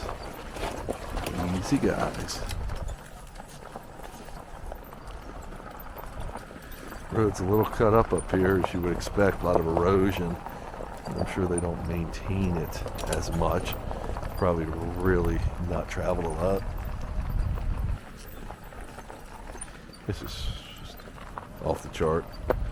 Approaching 3,100 feet above sea level. We've climbed quite a ways. Of course, we're not near as high as like the Rockies. I used to get some altitude sickness there when I was a kid. I don't know how I'd handle it now. I've actually been there as an adult. I think because I weathered it as a kid and my body built up to it. But you definitely get shortness of breath. I don't think this is high enough for that. You can definitely feel, easy guys, feel the cooler temps up here, like I was saying. Still got ways to go, it looks like. I mean, we're not at the top yet. This is just awesome. Look at the sun hitting that thing, that point to my... You see that? What is that? It can't be the sun.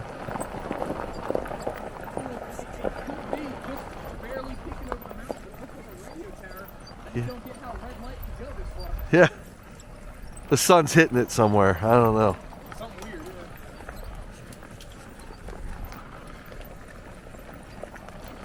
If you look to your left, you see that, like, what looks like the sun and the mountain are reflecting off of it. It's really wild. Yeah, I don't know what that is. It's weird. Something reflecting. Yeah, Scott and I were trying to figure it out. It's wild.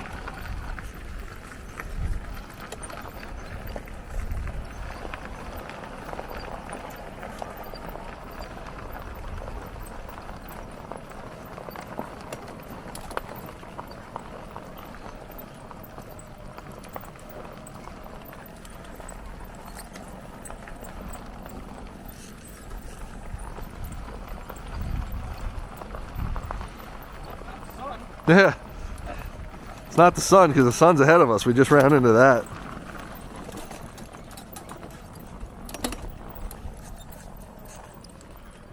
It almost looks like light, like on a ski slope. 10-4 on that. You're right.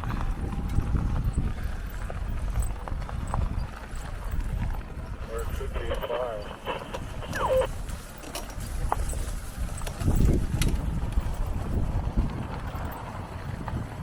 Yeah, I didn't think of that. That's true too.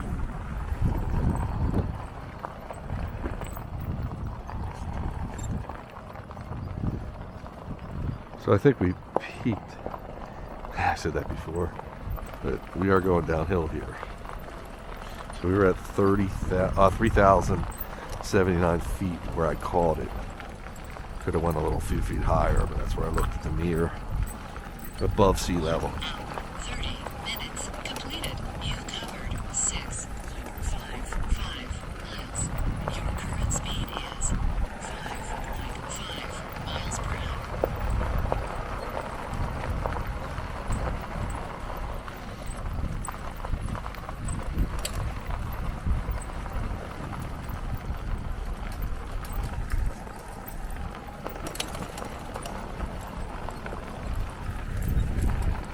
Dogs are in. They're engaged.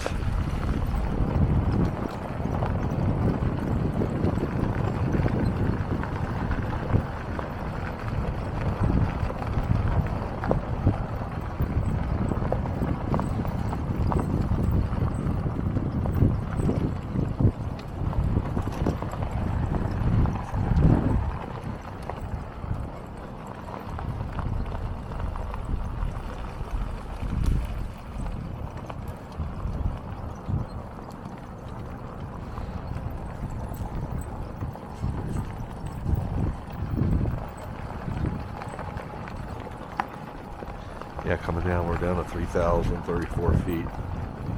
So I think we crested the highest point, at least the road goes to on this mountain. Lost some of our views too. The trees are at the top here. We do have some cold weather for the dogs.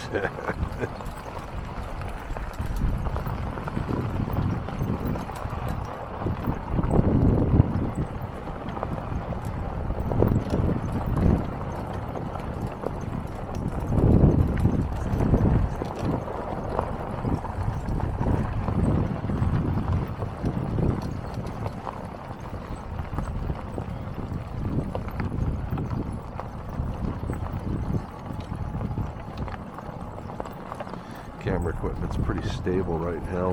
What I usually do is give it a check when we take a water break. And I'll turn the lights on too because we're starting to get the twilight. North Mountain Trail. I'm surprised we haven't seen any wildlife. Nothing as of yet, at least.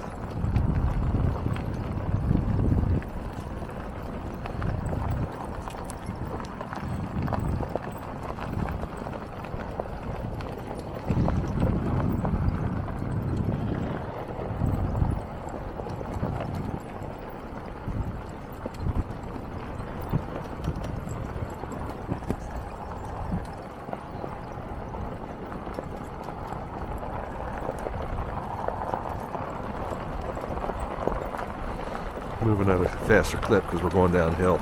Yeah, we're below 3,000 feet now, 2981.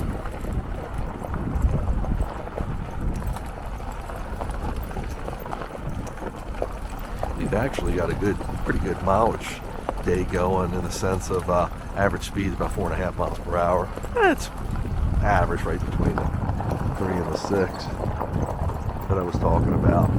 Usually run 3 to 6 miles per hour, average pace through our adventures. We're always looking to do about 15 miles, and that holds true for today if I can hold out with the cold. Look at that mountain, dang. Cool mountain to your left, like 11 o'clock.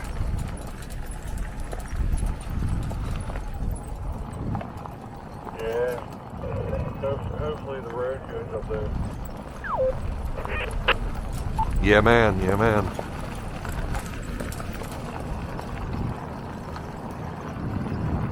So this wasn't a bad save. It's freaking awesome, man. This might be the coolest place we've ever been to. I'm loving it.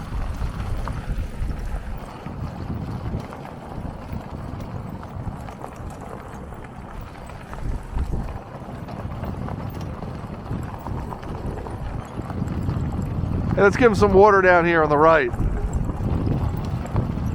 Easy, guys. Gonna give him some water. G over. G over. G over. G over. Easy, easy, ho. Whew. That was a long trench. Long trench. Dang, dude.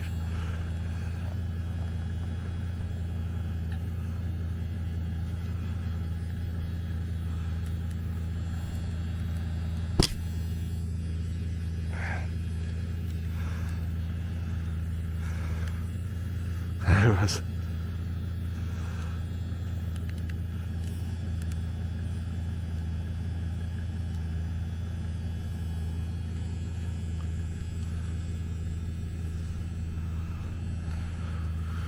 Whew. Awesomely awesome. And we are lit up. We're looking good.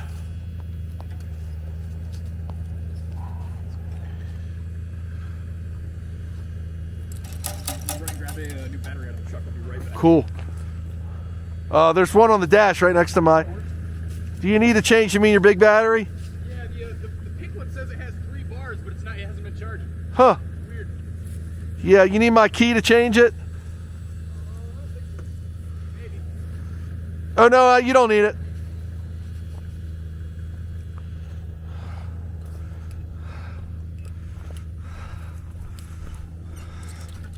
Okay, buddy. You're a good boy. Let's see if the Jagster wants some. You're coming around to you. You're good, buddy. Cool. Little nippy. Oh yeah. Worse back there. Yeah, it was. Hey, can you see if my camera on my head's still working? Yep, still going 90%. Cool. So the gimbal's working? Oh yeah. Cool. Easily, the shot is just as good as anything we've used back there so far. Really? I can only imagine it's better with less vibration. Cool. This thing got loose, man, but it stayed on Oh yeah? to pull. Yeah, because it backs out. I got to get him to tighten it with the wrench. But if that's going, we can't tell if that's going, but Do you know how many miles you've done? yeah, man, 8 miles, a little better than 8 miles. When you mentioned the shot direction, Each way gives me 2.5 miles, but 1 hour. it looks like to the 45 right. Minutes completed. You've We have covered a better chance 8.03 of staying on the same miles. road, Your current speed is possibly. 0 This one went off. miles per hour. Going further. Can you turn it on, bud? For some reason, that one went off. Cool, so you want us to take a right down here?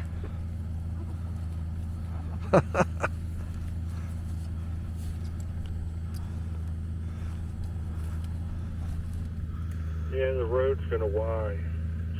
Stay to the right. 10-4 on that. I'm hoping it doesn't turn the pavement. I mean, it eventually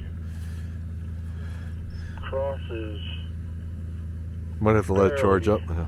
some residential. Then it hits another road, 2.5 miles. Then if we go right again, it's going to head towards You might have to let it charge. camping. So I'm thinking that's still, desolate that way. 10-4 on that.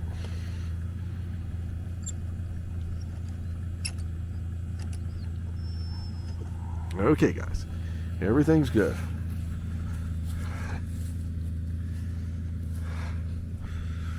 Hey, Scott, move out of my picture for one second. How many more miles are you trying to do?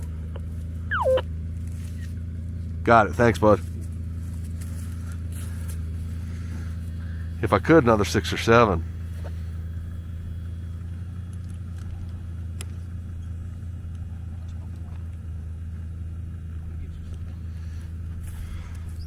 Drank it all?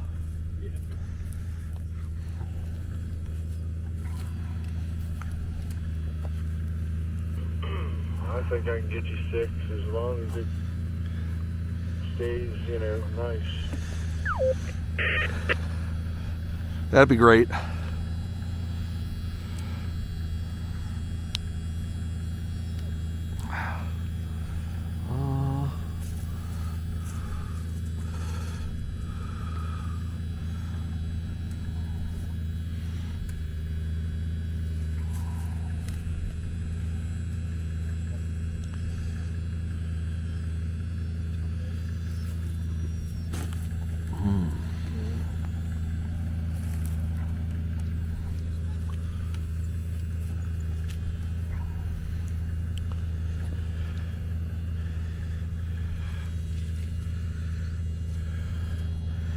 What's up, Jaggy? Good boy?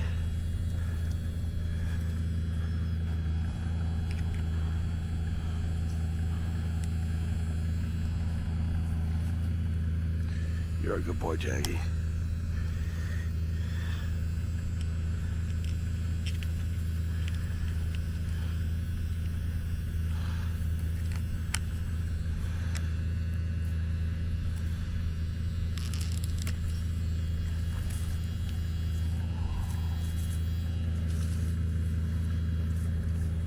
Okay, buddies.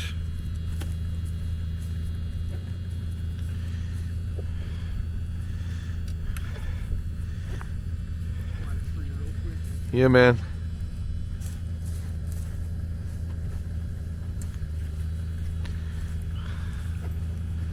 Trying to adjust the light on the camera, but I don't think it's gonna happen right now.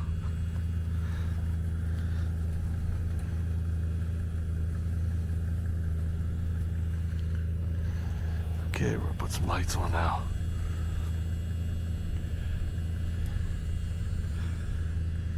If I can find it. I remember my hands are kind of cold here. Trying to find these switches that aren't real obvious. There we go. We did it.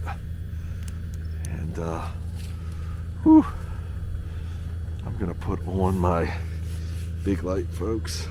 Actually, I don't need to do anything to do that. I forgot. I should be able to just reach up and do that. So.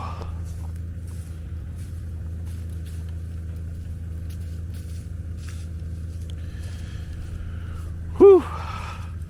Oh, you know what? We didn't put a light behind yours from.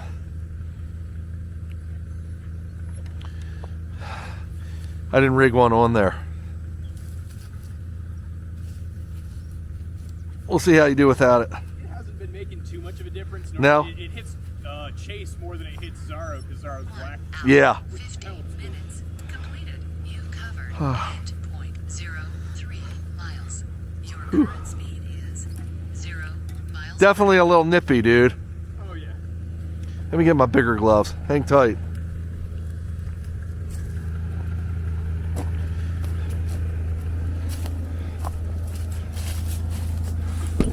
I'll get my bigger gloves. Got a little nippy out here, dude. Do you see? Should be one more glove like this.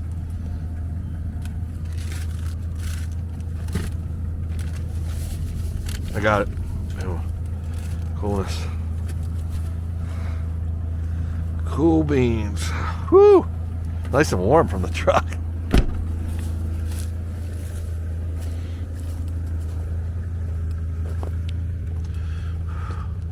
Did it go on? Yeah. Did it? Because I just rolled up the window and put the heat on. Because I was thinking the same thing. It's getting cold. Yeah, man. You know it. Hey, will you check the one on his hood too? Yeah. Who knows what happened with that?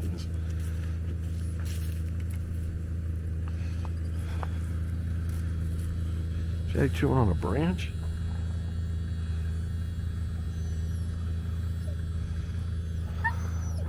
Okay, Mr. Chase, we hear you. Working? Yeah, it's still going. I had to reset the battery, but it's at 15% or something like that. Okay. Almost. We caught it before it did. Let me try to see if this is tight still. Yeah, it's tight. Jeepers. We're doing pretty good.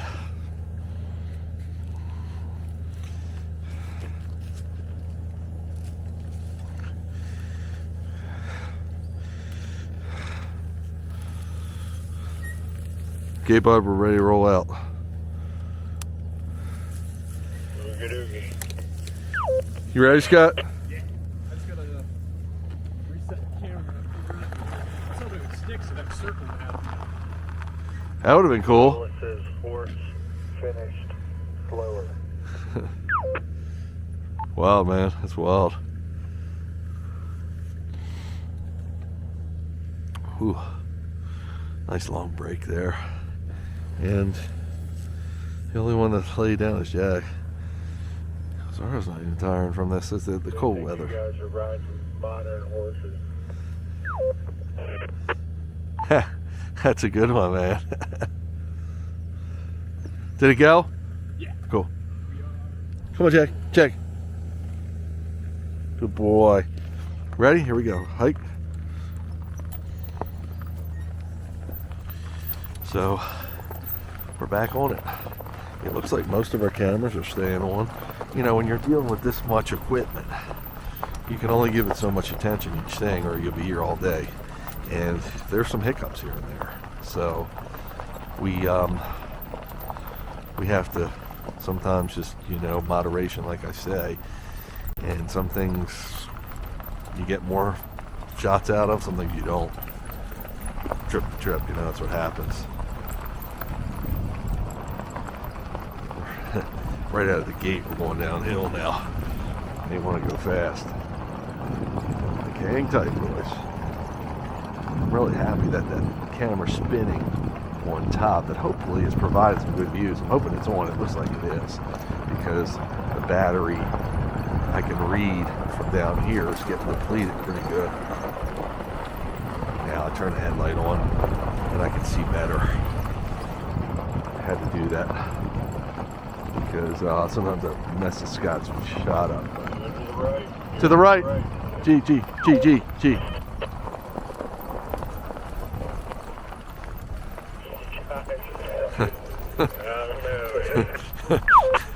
Nice, dude. Nice. I told you. Even style. Airhead, man. Airhead. I never even heard of it. I know. We got 1,000 things to worry about out here. I'm narrating as I'm going. It's He's got our back. That's all that matters. right. That's why you got our back, brother. 1 hour, 55 minutes completed. You covered 8.24 miles. Your current speed is 5.5 miles per hour. Put my phone back in the wrong holster, so I just don't get as good of a view of it. We'll fix that later. Like I said, you got There's so much tech on here, you can't worry about every little detail. Sometimes you get what you get. It's just the way she goes. Just like we were missing that turn back there. I told Chris I'm an airhead because I'm doing a million things running the dogs here and keeping track of all this tech equipment. So it's I got a good excuse why I miss stuff.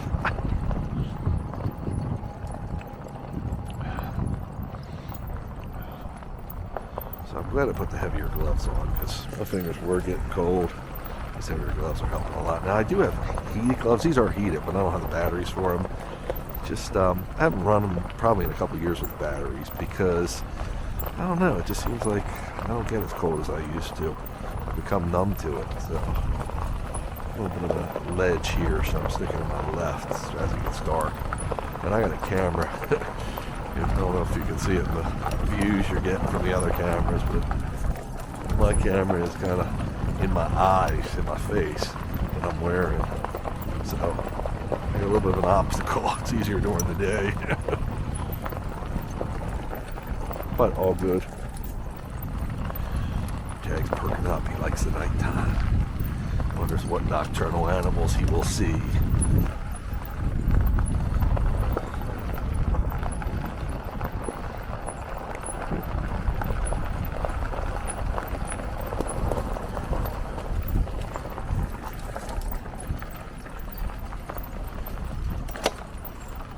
So we got some. This road's not quite as pristine as the other roads have been. So we got some rocks sticking up here and there that are just embedded in the road, and I got to work around them or go over them.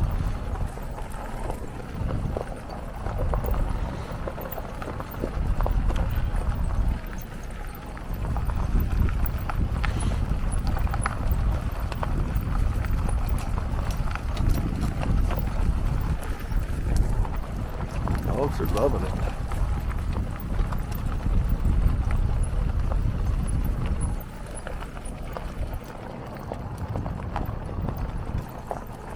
So this is twilight, one of the hardest times to me to see during the day or during the day or night, because it's not bright enough, not dark enough for the lights to really have full effect, but it's not light enough to see without some assistance or some, you know, more focusing, if you will.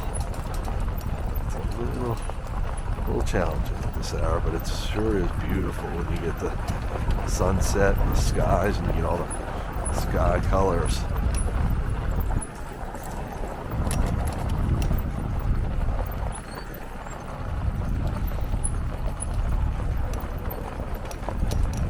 But what I'll do is just take my time. I'm not going to outrun my vision.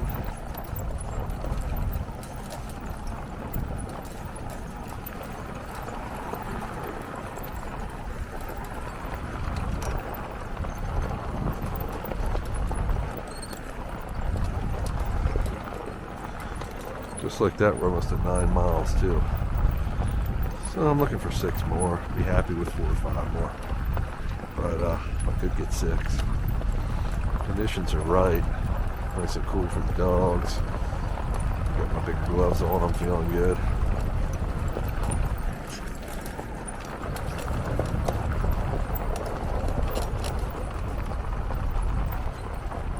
Roads are getting a little choppier though. Again, not near as pristine as that first road that we were able to do all those miles on.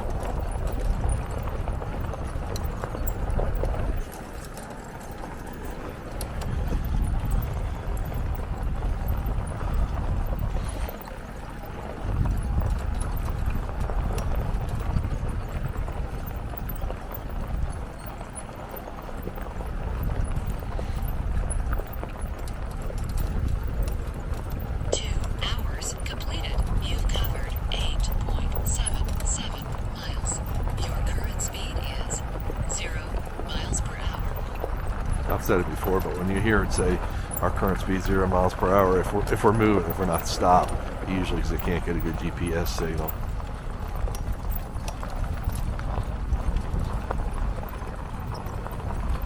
We're actually moving at a pretty good clip. time through this rock obstacles, these rock obstacles.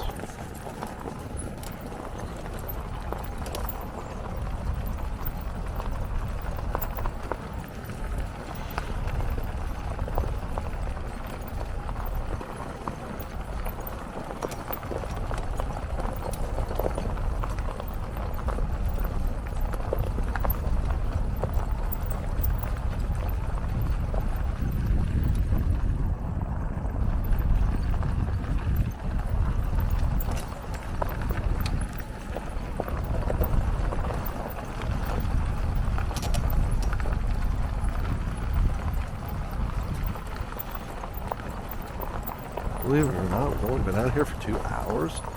That's incredible. Feels like longer for some reason. But it's still, you know, there's a pink sky still going on, so it's still got some daylight left. It's amazing. I mean, not enough to really see by, but it just goes to show you how much we're getting towards spring.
It looks a little softer here, actually, almost like a sand base, but I don't think it is. I think it's just looking real white, real light.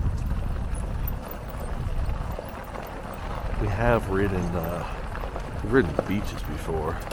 We've also ridden a fair amount up in New Jersey where some of the base is sand, and it's been provided for some cool riding.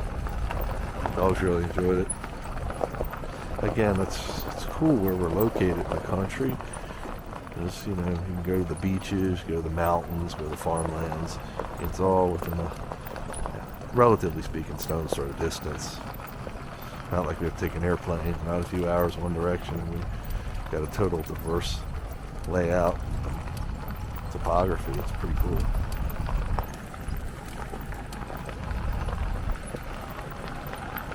Better 9 miles right now. Working on our 10th.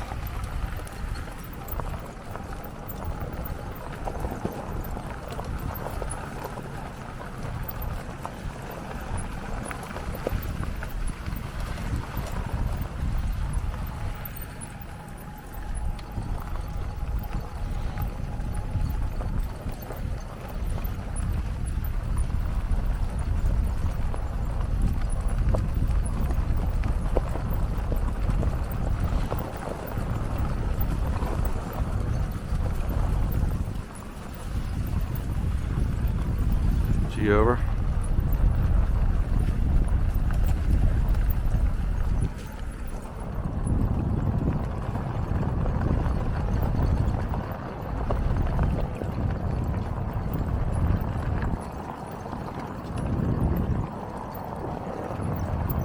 Dogs really want to air it out. You can see how far Zorro is ahead.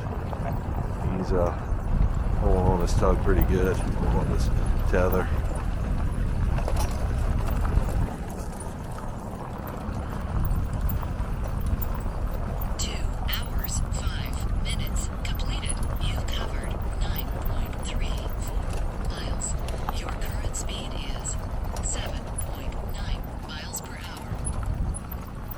Moving at a good clip. We are going downhill.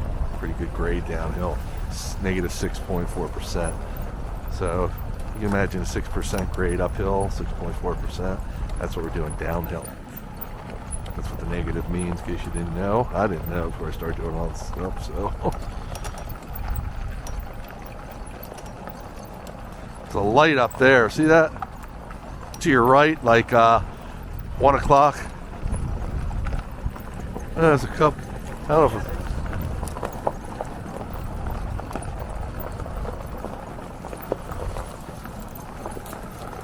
some lights up here. I don't know if they're cars, campers, or what.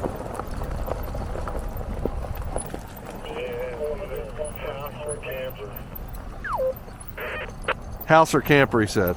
10-4 on that.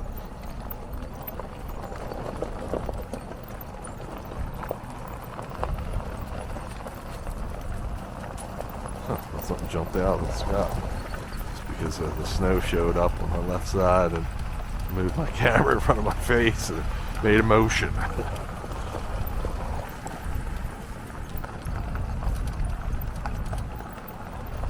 So, better than 9.5 right now.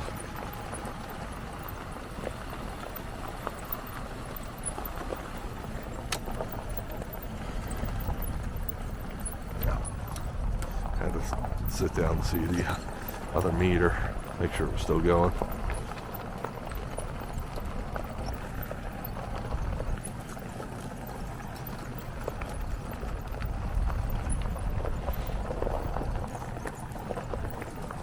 This house is actually, or whatever's in the woods there, to our right, so we're not going to cross paths with them right now at least.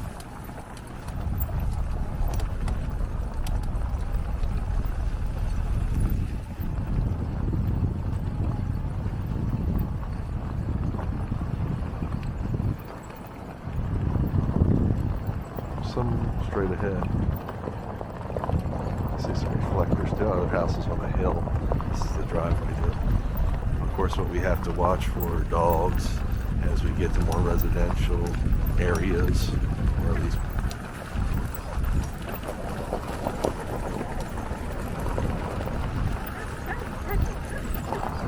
dog might be a dog. There, oh, it's a rabbit. Just crossed your path. Did you see it?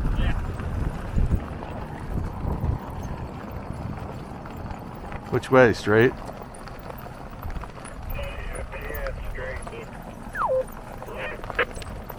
10-4 on that, 10-4 on that.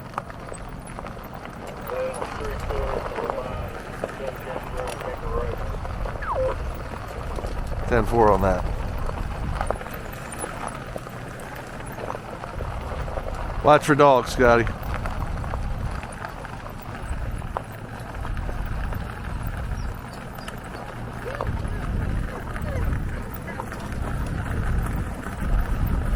They're smelling wildlife or something. That's Chase whining because he is smelling something. Great area.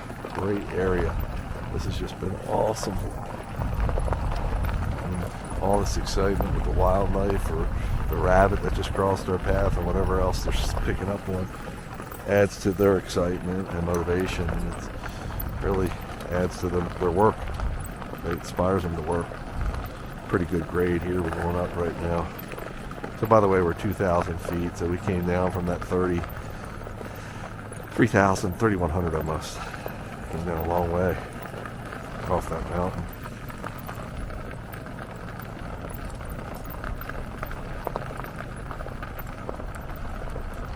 So this road got a little more tame. Has probably access to some of these houses, so it'll be a little better maintained in that road we were, or at least that transition, that road we were coming from. Pretty close to 10 miles right now. Actually, we're crossing 10 miles.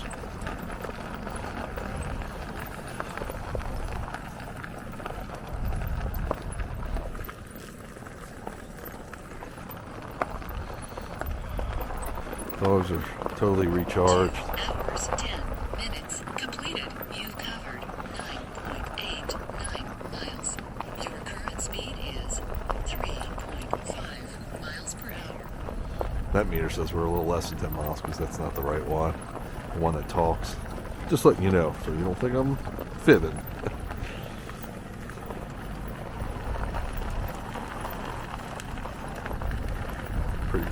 Pretty good grade again.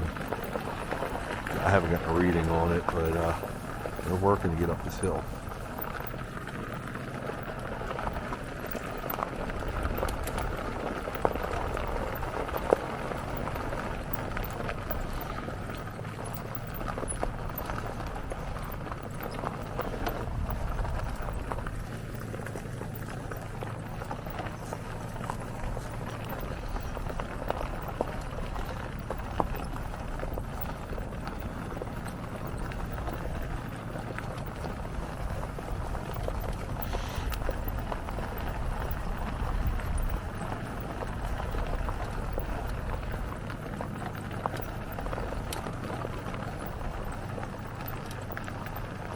It's a good climb here.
Yeah, 8.4% grade. That was a pretty decent one. Whew, my legs are starting to tire, folks. Standing on them all day. Wow, I bet you this is a cool view during the day, looking straight ahead of the mountain. Skyline, beautiful. Now we got some downhill.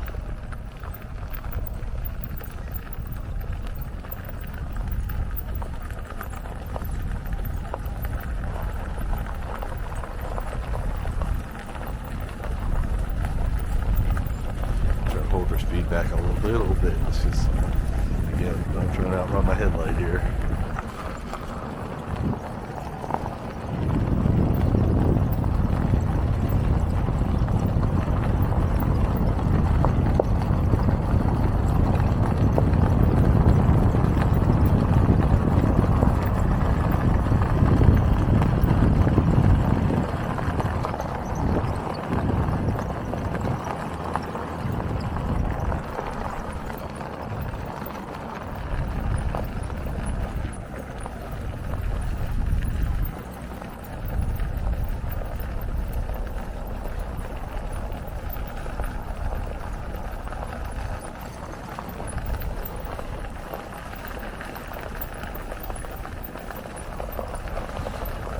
So you don't get the views out here during the night time, but you get the mystery of it.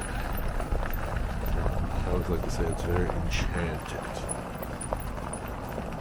I think we take a right up here. Right at the stop sign, correct? Yeah, see what kind of road it is, though.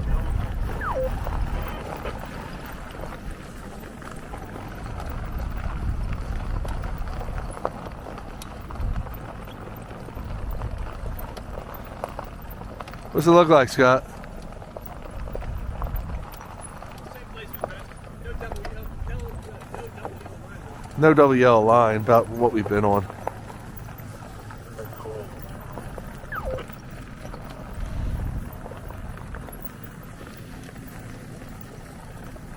Boys. Shows we're entering a wildlife management area, so 2 that's a good hours, sign. 15 minutes completed. You've covered 10. True. 4 10-4 on that. Your current speed is 2.9 miles per hour. So it said we're entering a wildlife management area, which is a good sign for that it'll be pretty calm back here from traffic and other cars. You know, nothing guaranteed, of course. So almost 10 3/4 miles.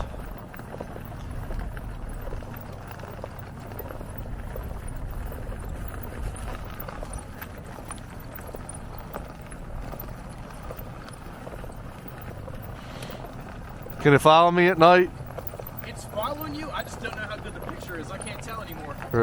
Oh yeah, because it's dark on there. Still going. How about on your thing? Can you tell? Oh yeah, I was getting really good in the twilight when the sky was real blue. Yeah. Real good shots. That's cool. Not so much anymore, but Yeah.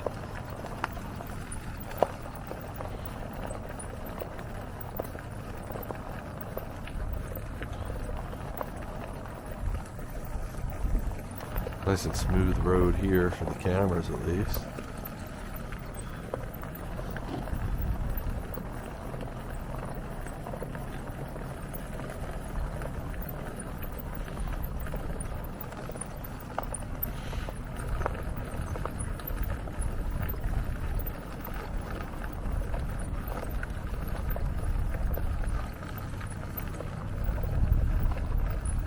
go climbing here.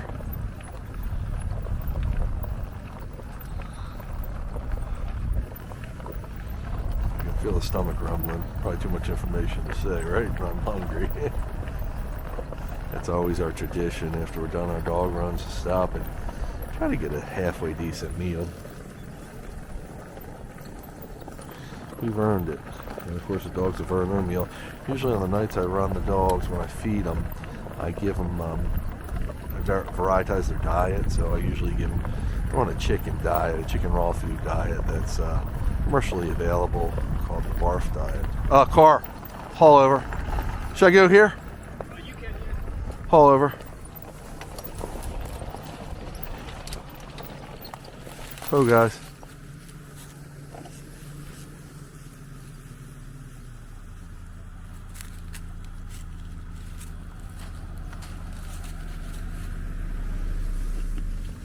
Okay. Oh, guys. G. G. G.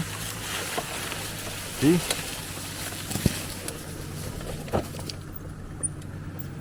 Good boys. So the BARF diet, bones and raw food, it's called, but it's commercially available. So I used to make my own dog's food, which was bones and raw food, but I like this brand. It's called BARF World online. If you ever want to get it, they actually got a pretty high rating for their chicken. That's the what I think is the best from them. And things change. I haven't researched as much lately. I just don't have good results from it. On the nights that I run them, I give them Primal frozen foods, and from Primal I give them sometimes venison, sometimes duck, sometimes rabbit, and they used to have pheasant, but I haven't come across that lately.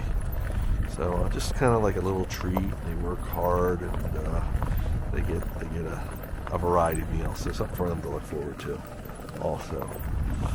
And my Chinese crested, she eats with them, and she eats the same thing. That's what she does. She likes it frozen. I give it to them frozen. So that's the way they eat it, and she wants it that way, and she eats it that way. Of course, she's hairless, so she's cold after she eats that, and we bundle her up or give her a hot towel, and she's in her glory.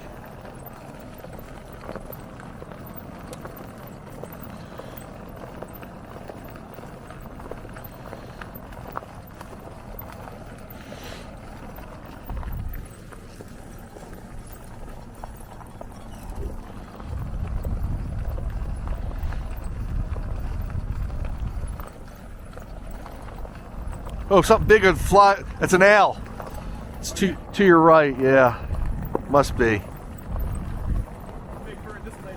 It's all the cushion. Yeah, to your right. If you, but you, I'll see it. That's pretty cool. You got it. yeah. 2 hours. Just saw an owl come across the road. You've covered 10.78 miles. Your current speed is 4.2 miles per hour. Yeah, man. Love seeing the owls. Not seeing any wildlife, but it's cool.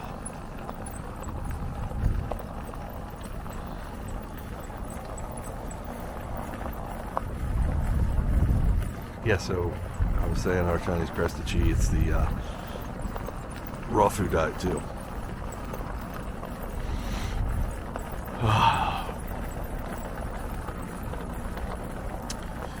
By the way, so I told you BARF World, and the Primal is available in most stores. BARF World's BARF is harder to find, so I just get that from them online, and it works out economically better too to buy in bulk. Buy the Primal in bulk, but still relatively a retail price. I just set the satellite phone on the dash, and then the owl said call. That's freaking weird, man. That's crazy.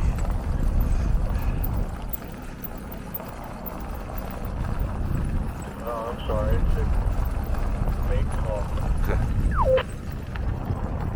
Damn.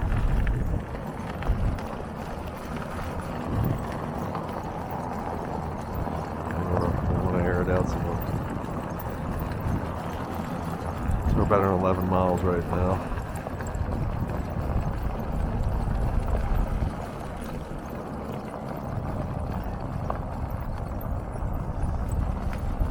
He was saying that the obelisk, again, the speech interpretation and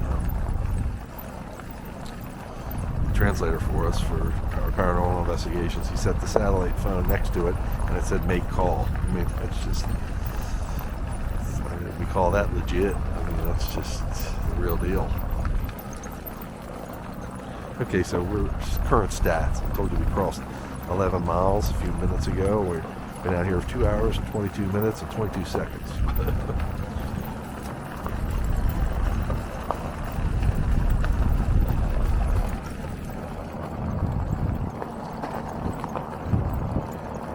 We're really cooking it up, folks. Kind of cool because we're on level ground. Air it out a little.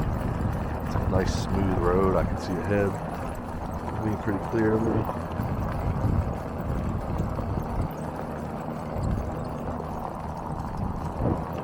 Turn my camera up top, spin it. I want to capture this.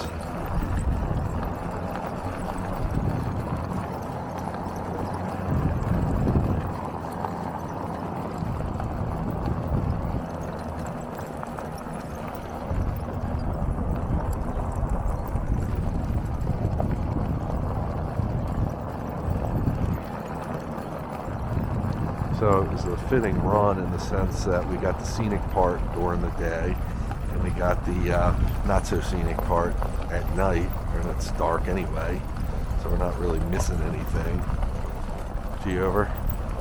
Trying to get them out of the road center from just because there's washout a little bit, erosion, whatever, cracked concrete. Back. Plan B kicking in, plan B kicking in. Should see a road break up here on your left. It's called Squirrel Gap Road. Taking. Should be ready. 10-4, left. Haul. Whoa. Haul over.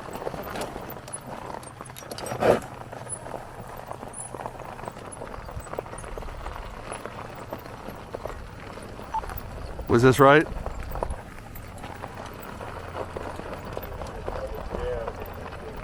Let me see. I know it goes a long way to do. Gate up here. Got to turn around.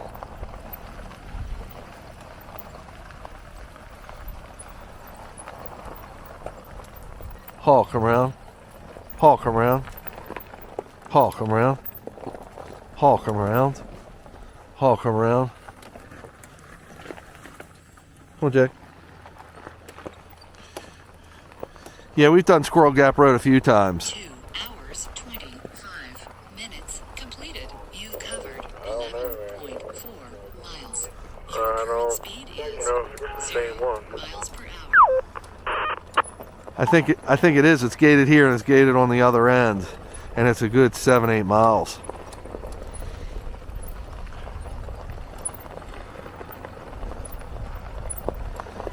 That's 12 miles.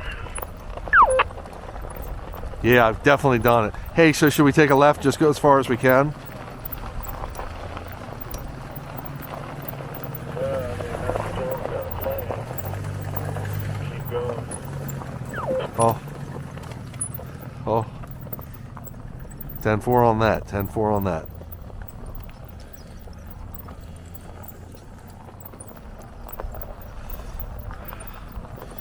Okay, so it gets a little tricky finding the mileage we look for, but it is nice back here and it's very secluded, so we're not running into much traffic or many residences.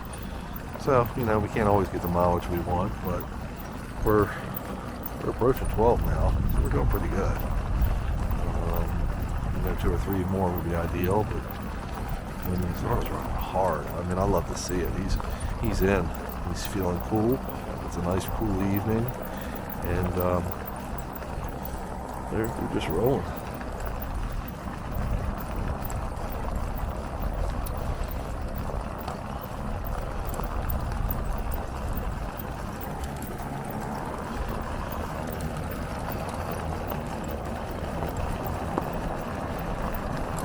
that a car?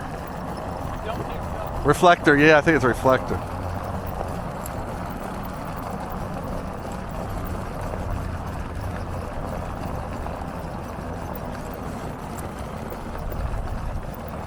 I gotta slow them down a little.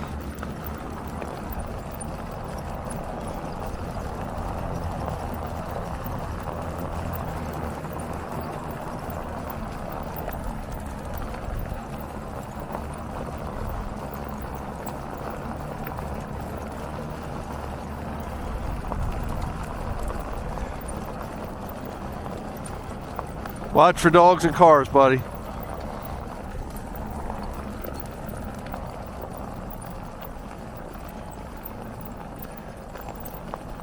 So that's a good more residential, just when I said it was cool.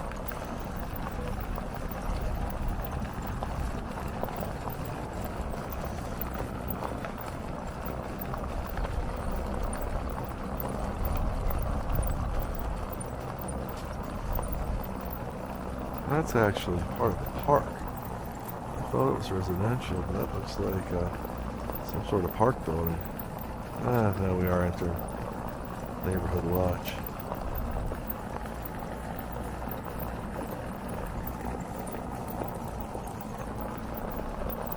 But houses are pretty far off the road, relatively speaking, which is cool. Just hit 12 miles, so that's good. Is that battery charging it? The camera here. Yeah, the one you switched? This guy, it shut off when we hit that rut back there. I Yeah. don't really know why, but it wasn't getting much. No? Okay.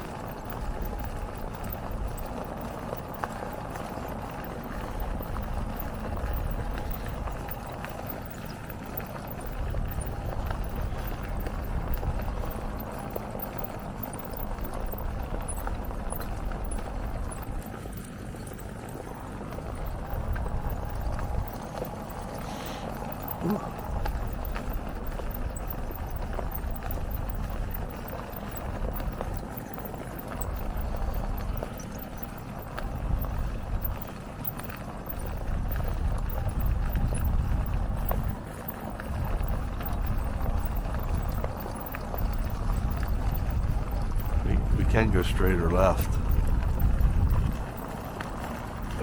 Straight. 10-4. We've clocked some pretty good mileage, so hopefully we can get some more, but if we can't, no biggie.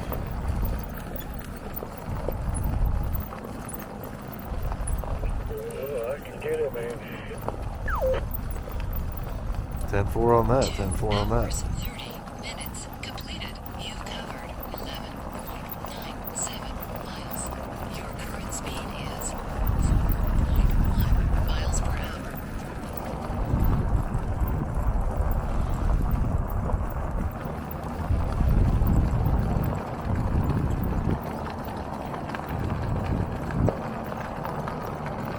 School bus. Parked in the middle of nowhere.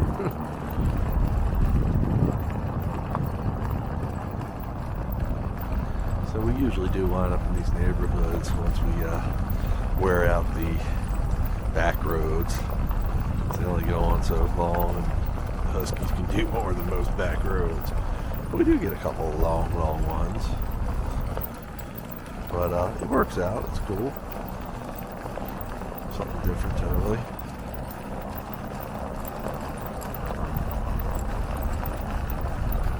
They're just perked up. Just want to go. I can feel their drive. You can see their stride.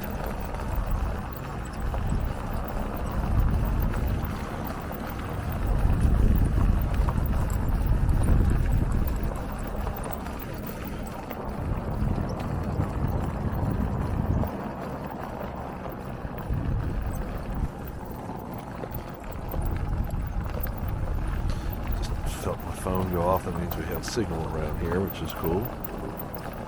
Trout Stream Road. There's a sign that says Trout Pond. Must be right there, Trout Pond. Can't see it, but I take their word for it.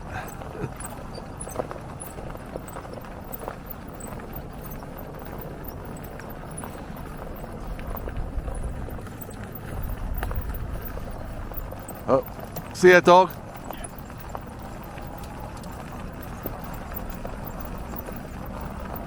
I don't think it's coming out. I think he's pretty smart. He's going the other way.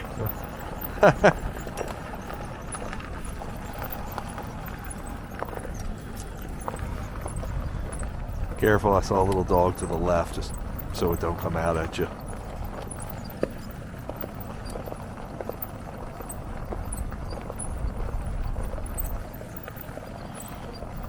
Yeah, he didn't make no noise either. He was evading radar.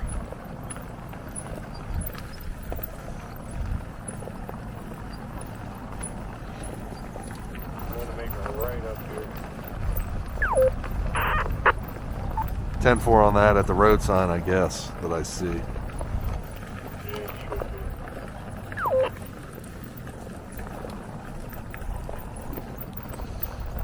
Got a car behind. 10-4. Where's a good place to pull? Maybe to my left? I'm going to pull to this road to the left. Fall over. Fall over.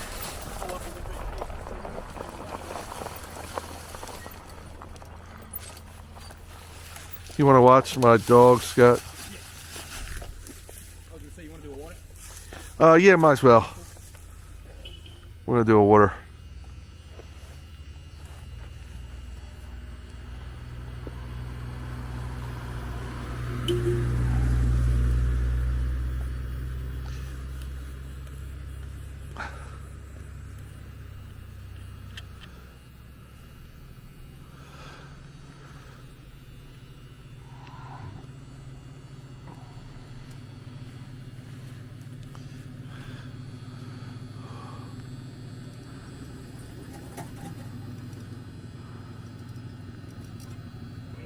You're good when you're ready. Cool, we're going to do a quick water. Alright, I'm going to pull up to this road and pull in. 10-4 on that, 10-4 on that.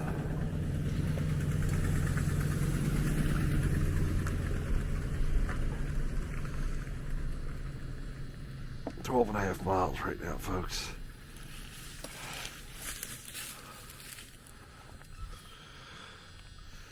Phew.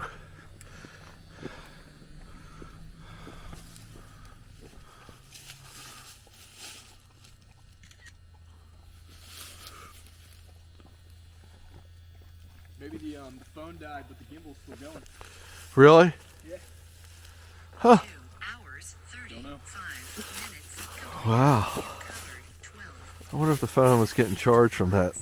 Your current speed is 0 miles It didn't just go black. It swapped to the DJI app screen or something like that. Really? Yeah. Strange. Still going, huh? Yeah, exactly. I was tracking you and I had it lined up to where I was just tracking you. Yeah, that's fine. Yeah. Take what we can get at this point. Hey, will you check these other cameras? Make sure they're on. Not the spinner. It's too hard to check.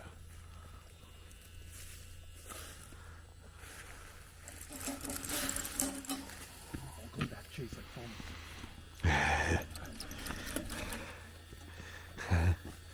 Yep. This guy shut off again. Yeah, it went for a while though. Yeah. But you can see if I'll try. sometimes the cold, and they had an update for the cold, but that one one of them didn't get updated.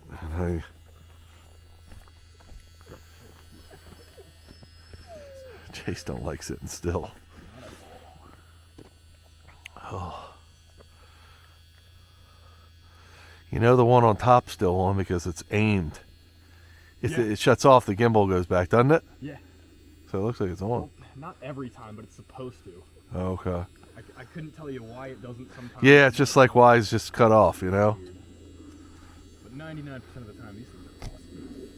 Yeah, they really are. I'm really liking the fisheye lenses better. I'm going to put them on all of them next. Not yours, but on the ones close to the bike. Gives a very Better than the wide angle. yeah. Especially when you're up close to it. Yeah, that's the thing. Because we're close on here. Really good picture. Thanks for doing that, Scott. Oh, I should take a picture.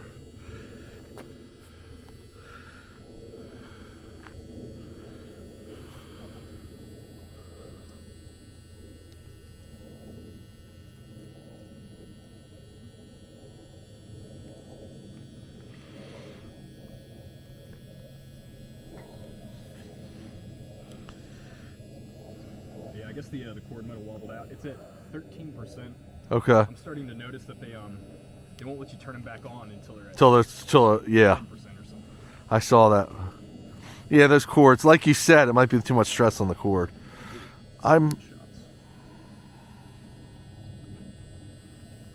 We're learning them though.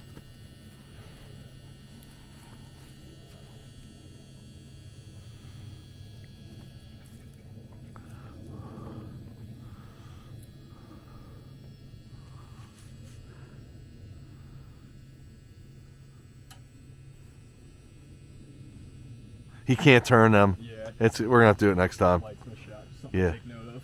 Yeah, I knew that from last time, but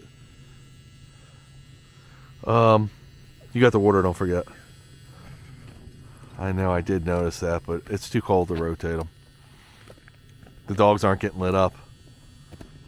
Yeah. It's an alright shot though. Yeah, it's not bad. It's B-roll footage. But all I gotta do is turn which I'll do next time. The thing is, you gotta take the light off of it, which is not that hard, but then my hands are cold and you gotta Minor screw it. adjustments, Yeah. yeah. And we're only gonna be out here another 20 minutes or so, half hour. What's our mileage right now? 12 and a half. Oh yeah, yeah. Yeah. Man, they were rolling. Oh yeah, they were thick and close. Yeah. There's been a couple really like mile-long hills they've been trucking down. Yeah, it's their deal, man. While I'm here, I might do it.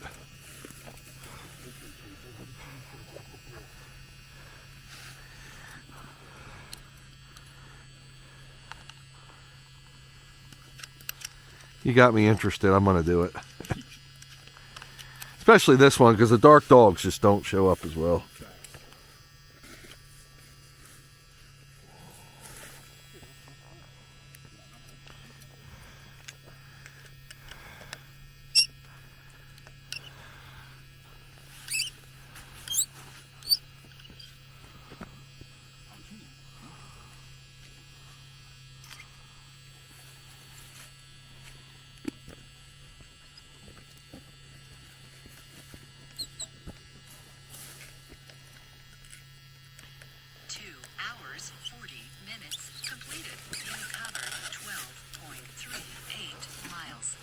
See how I did, Scott? I think so. I didn't go crazy, but something's better than nothing.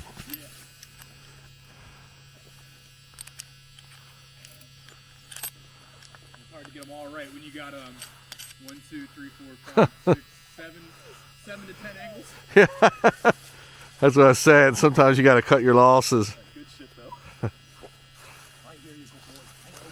They all drink? Oh yeah. Twice around, and everybody but Jag went the second time. Cool. What do you think? That's a better? Oh yeah. A little better. I could have gone a little more maybe, but It being that far, that's definitely gonna make a big difference. Oh yeah, that's 100% better. Is it? Yeah. Cool.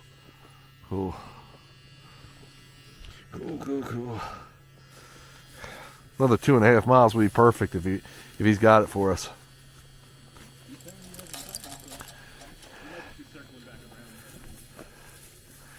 Whew. You cold? No? Cool. You're crazy putting that camera up there, aren't I?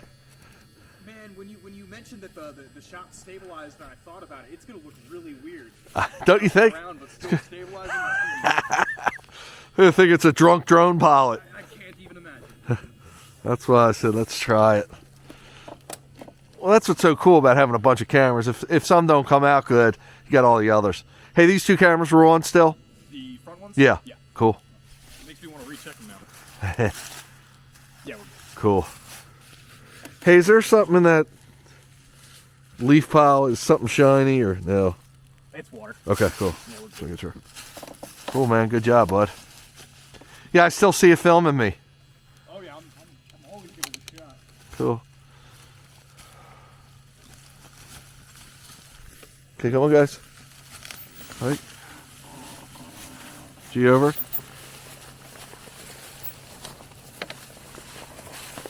Vamos lá. Okay, folks. So that was a good water break, good rest break, camera equipment, all that good stuff. Hey, so we're taking a right, dude? Yes, sir. 10-4 on that, 10-4 on that. So I am sitting now, so if the angle looks a little different, that's why. I'm tired. Oh, double yellow line here. Careful, it's a double yellow line road.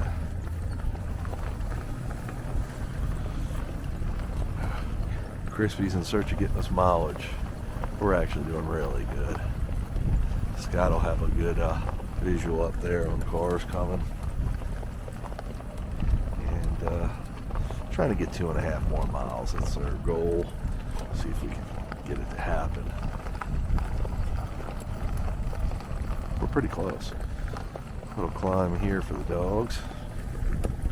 Equipment's doing great, by the way. The bike.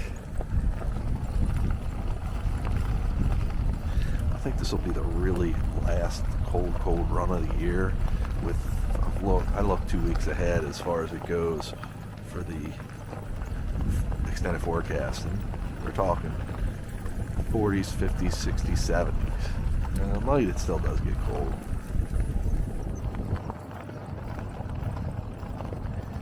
Should be nice for us. But the dogs adjust to it. As long as it's a cool spring, hopefully they acclimate to it slowly, and their hair grows in accordingly.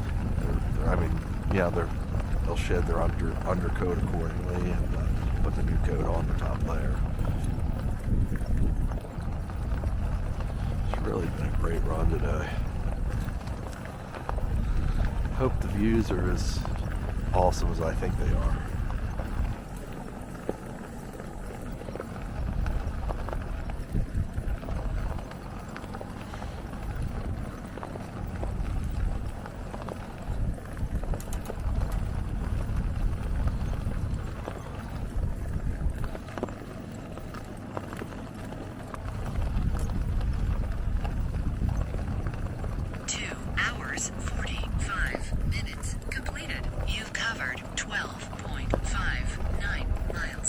Whoa, caught it. Look, guys. 3.2 miles per hour. Caught the phone as it fell, dude. That's pretty cool. How impressive is that? No one would believe it unless it was on camera. There it was. As long as my camera's rolling. Sorry, caught the phone as it was falling. Okay, come on, guys, hike. Yeah, when it's cold, sometimes it's hard to get everything locked down because my fingers are cold. And I take that phone out of the holster to take a picture for the app, for the Relive app that I mentioned quite a few times in my videos here, just because people can go to the Relive website, mobile or online on a desktop, and check out, I think I've got 70-some trips up there. I'm recording for about a year or so now, and you can check out our adventures, the stats of them, and some pictures along the way. It's really well detailed and laid out. Almost at 13 miles. So looking for about 2 more miles.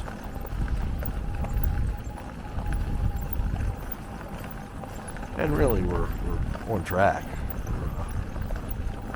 2 hours and 46 minutes. Our adventure's usually 3 to 4 hours. That puts us right there.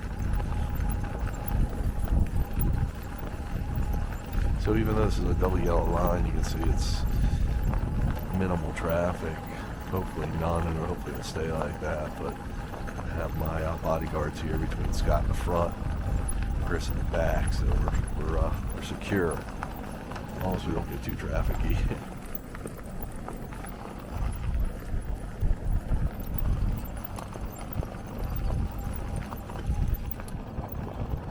Trucking up a pretty good hill, 8.4% grade right now.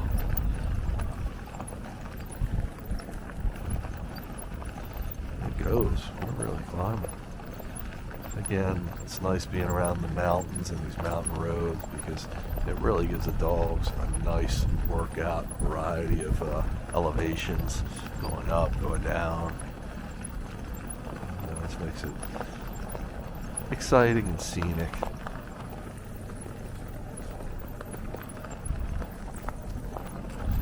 So I'm excited to see some of these camera views, especially the one above us. It's on a real, almost like a sail.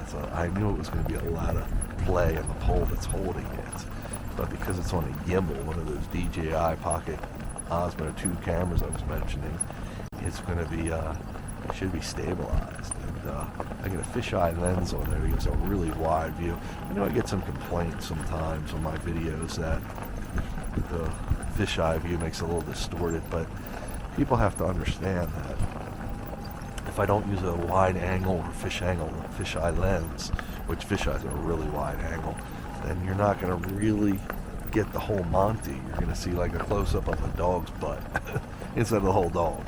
That's the difference. There's a huge difference. So, I feel my feet get a little cold. Branch. Just a little debris branch, and the one that's got right over me. Surprised because he's facing back doing his filming, as you see, hopefully.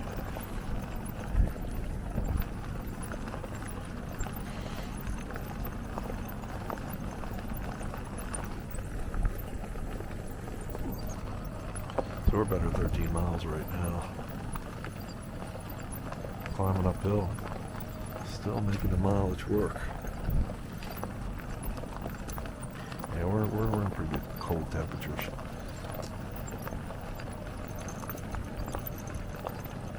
Even my warmer gloves are starting to feel the code.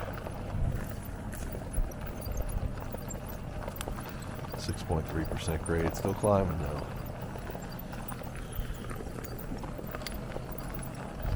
Oh, the motor. I'm working the bike motor a little bit now, I see it, but still looks like we're in pretty good shape to get the mileage I set out to do.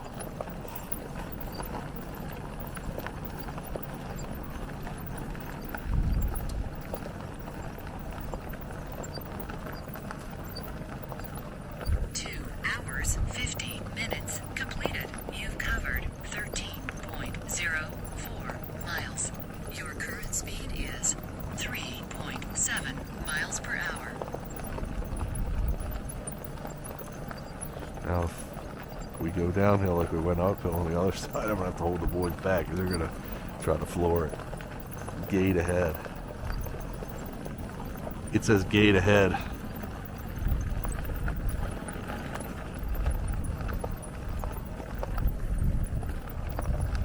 So that might be the end of our line. We'll see. See what it does to us.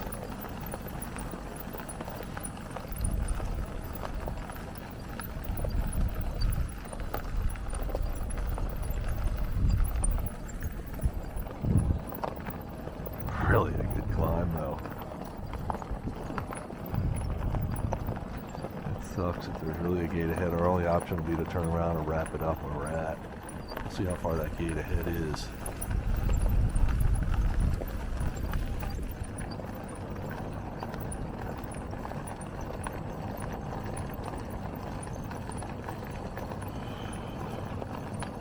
There it is. There it is, gate.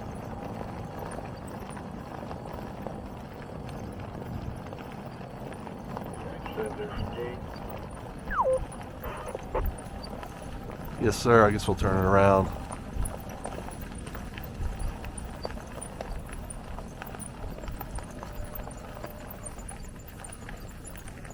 There is a road to the left. Is that a road? Huh? It's just like a turnaround area. We could do that and then go down the hill, and that should be good mileage, I think.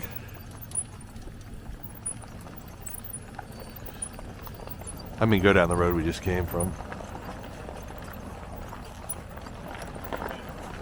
So, the gate will be open. If they knew that it's closed November 3 Angel. 10-4 on that.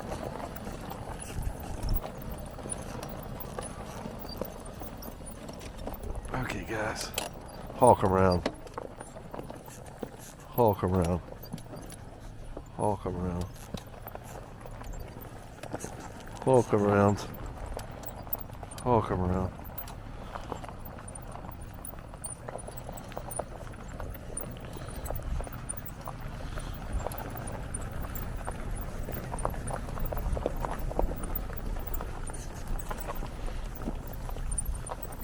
We'll go back down the road and see what we want to do.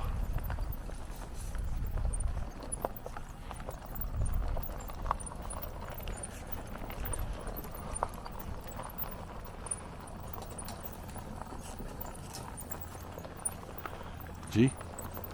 G?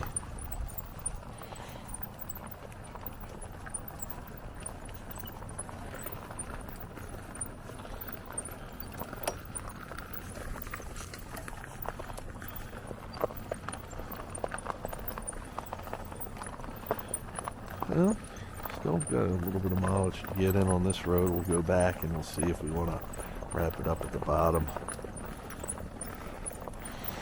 It might be time, because rigor mortis to start to set in on me. I'm getting cold.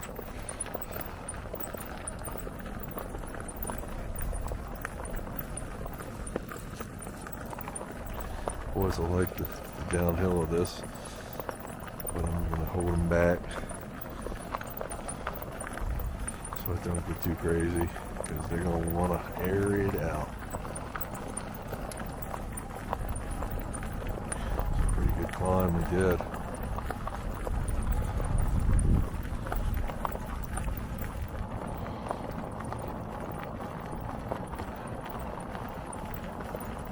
Nice and quiet here though, because this looks like some kind of park road that we're on and stuff.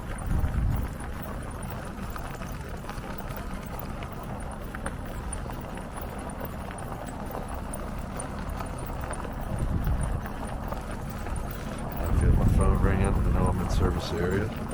That's good. I'm sure it's Mrs. Wolf Driver trying to see what's up.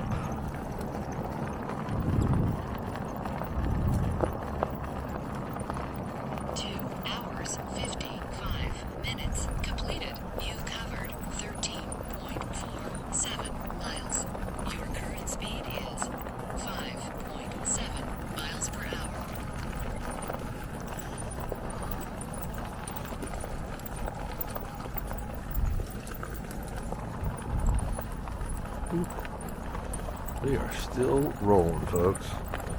So, latest update, 2 hours, 55 minutes, and we're at 13.7 miles. So, really trying to get a mile 3 more, but we'll see what happens at the end of this road. I was going to call it a day, but we'll see what our mileage is, and if Chris has got anything else in mind.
It is an awesome day that we've had, and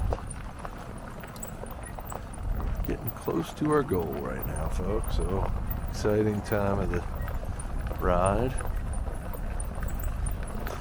Smell some wood burning. I love that smell. It really gives you that wintry feeling. You know, it's appropriately fitting for the temperatures we're enduring.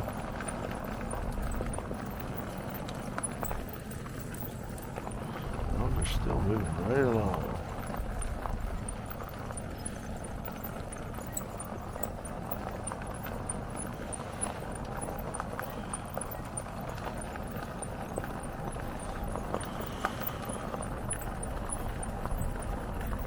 We're rolling in the mileage, dude. 14.7. Another 3/10, 4/10 of a mile, we're done.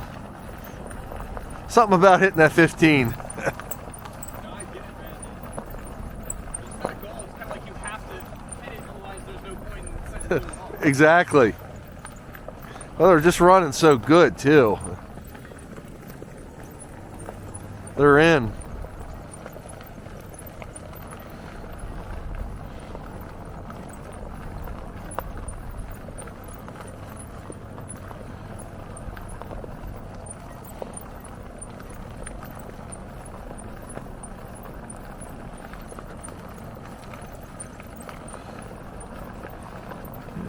Closer to the truth.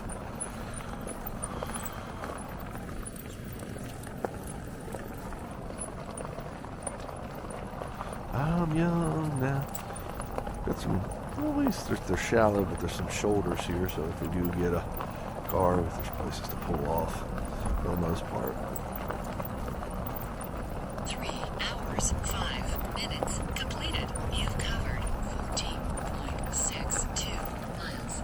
Your current speed is 4.8 miles per hour.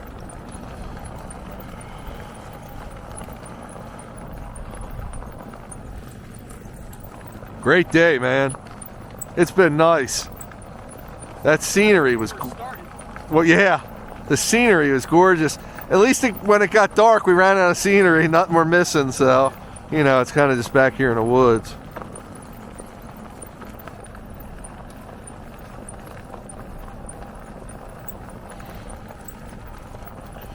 Nice way to end this, too. That purple haze, sky was real blue after the sunset, too. Yeah, Good stuff. that's cool. Yeah, a good way to end this is fairly level ground like we're on now, so they don't have to work too hard, even though they are excited. They're still rolling, but they're going to wear me out. I'm going to be done. That's why we're going to stop. I'm a little over 15. I'll give them 15 on a 10th. That's 2/10 of a mile from now. But we do have to find a good area to pull off at. We don't want to do it next to somebody's house if we can avoid it.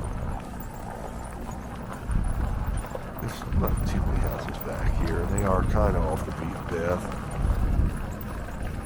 The hill here. That's 15, so another 10th of a mile will wrap this puppy up, no pun intended.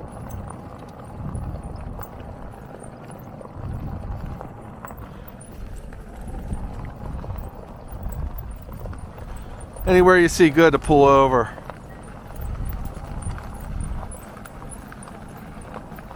We're looking for a spot now to wrap it up, dude.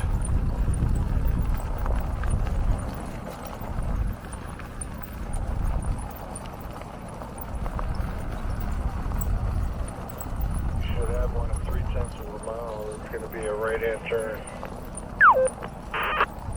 10-4 on that. He said go down 3/10 of a mile. It's a right-hand turn. Go a little further than we had to go. We'll take it.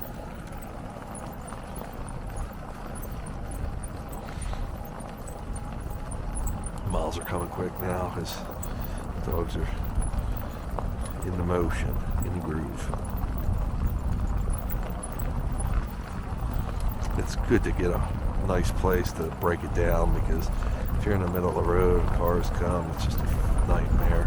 We can usually get the dogs in the truck pretty quick, taking all this camera equipment off, take some detail. We're kind of cold. We're rolling, folks.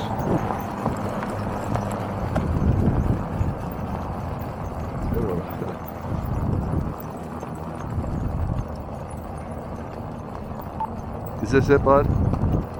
Oh, that's left. How about right here? I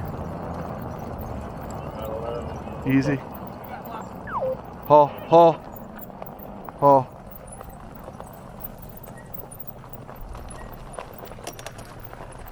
Paul, come around. Where the neighborhood road. Okay, just finished packing up. Official time now is 8:25. Got about an hour till we can get to civilization and then try to find something to eat on a Sunday night. Probably not too good of luck, but hopefully we won't starve to death on our way home. We'll keep you posted. Okay, we're on our final approach home right now. Be home in like 15 minutes or so. Timing on the hour is 12:11, March the 8th, so we did cross the date line. And it's about normal time for us though, normal run trip. How far do you think we went? Like 3 hours away. How many miles? About 150? Like 180. 200. So between, about 180 to 200, 180 to 200 miles each way. So, and then of course we ran the 15 plus miles with the dogs. We got ourselves some dinner at the Red Robin. That's about all we can find open in Winchester, Virginia. And the dogs, Chase is starting to whine. He knows we're getting in range of his dinner. So another Wolf Driver adventure wrapping up. Look forward to seeing you on the next one. Thanks for watching. Wolf Driver signing off.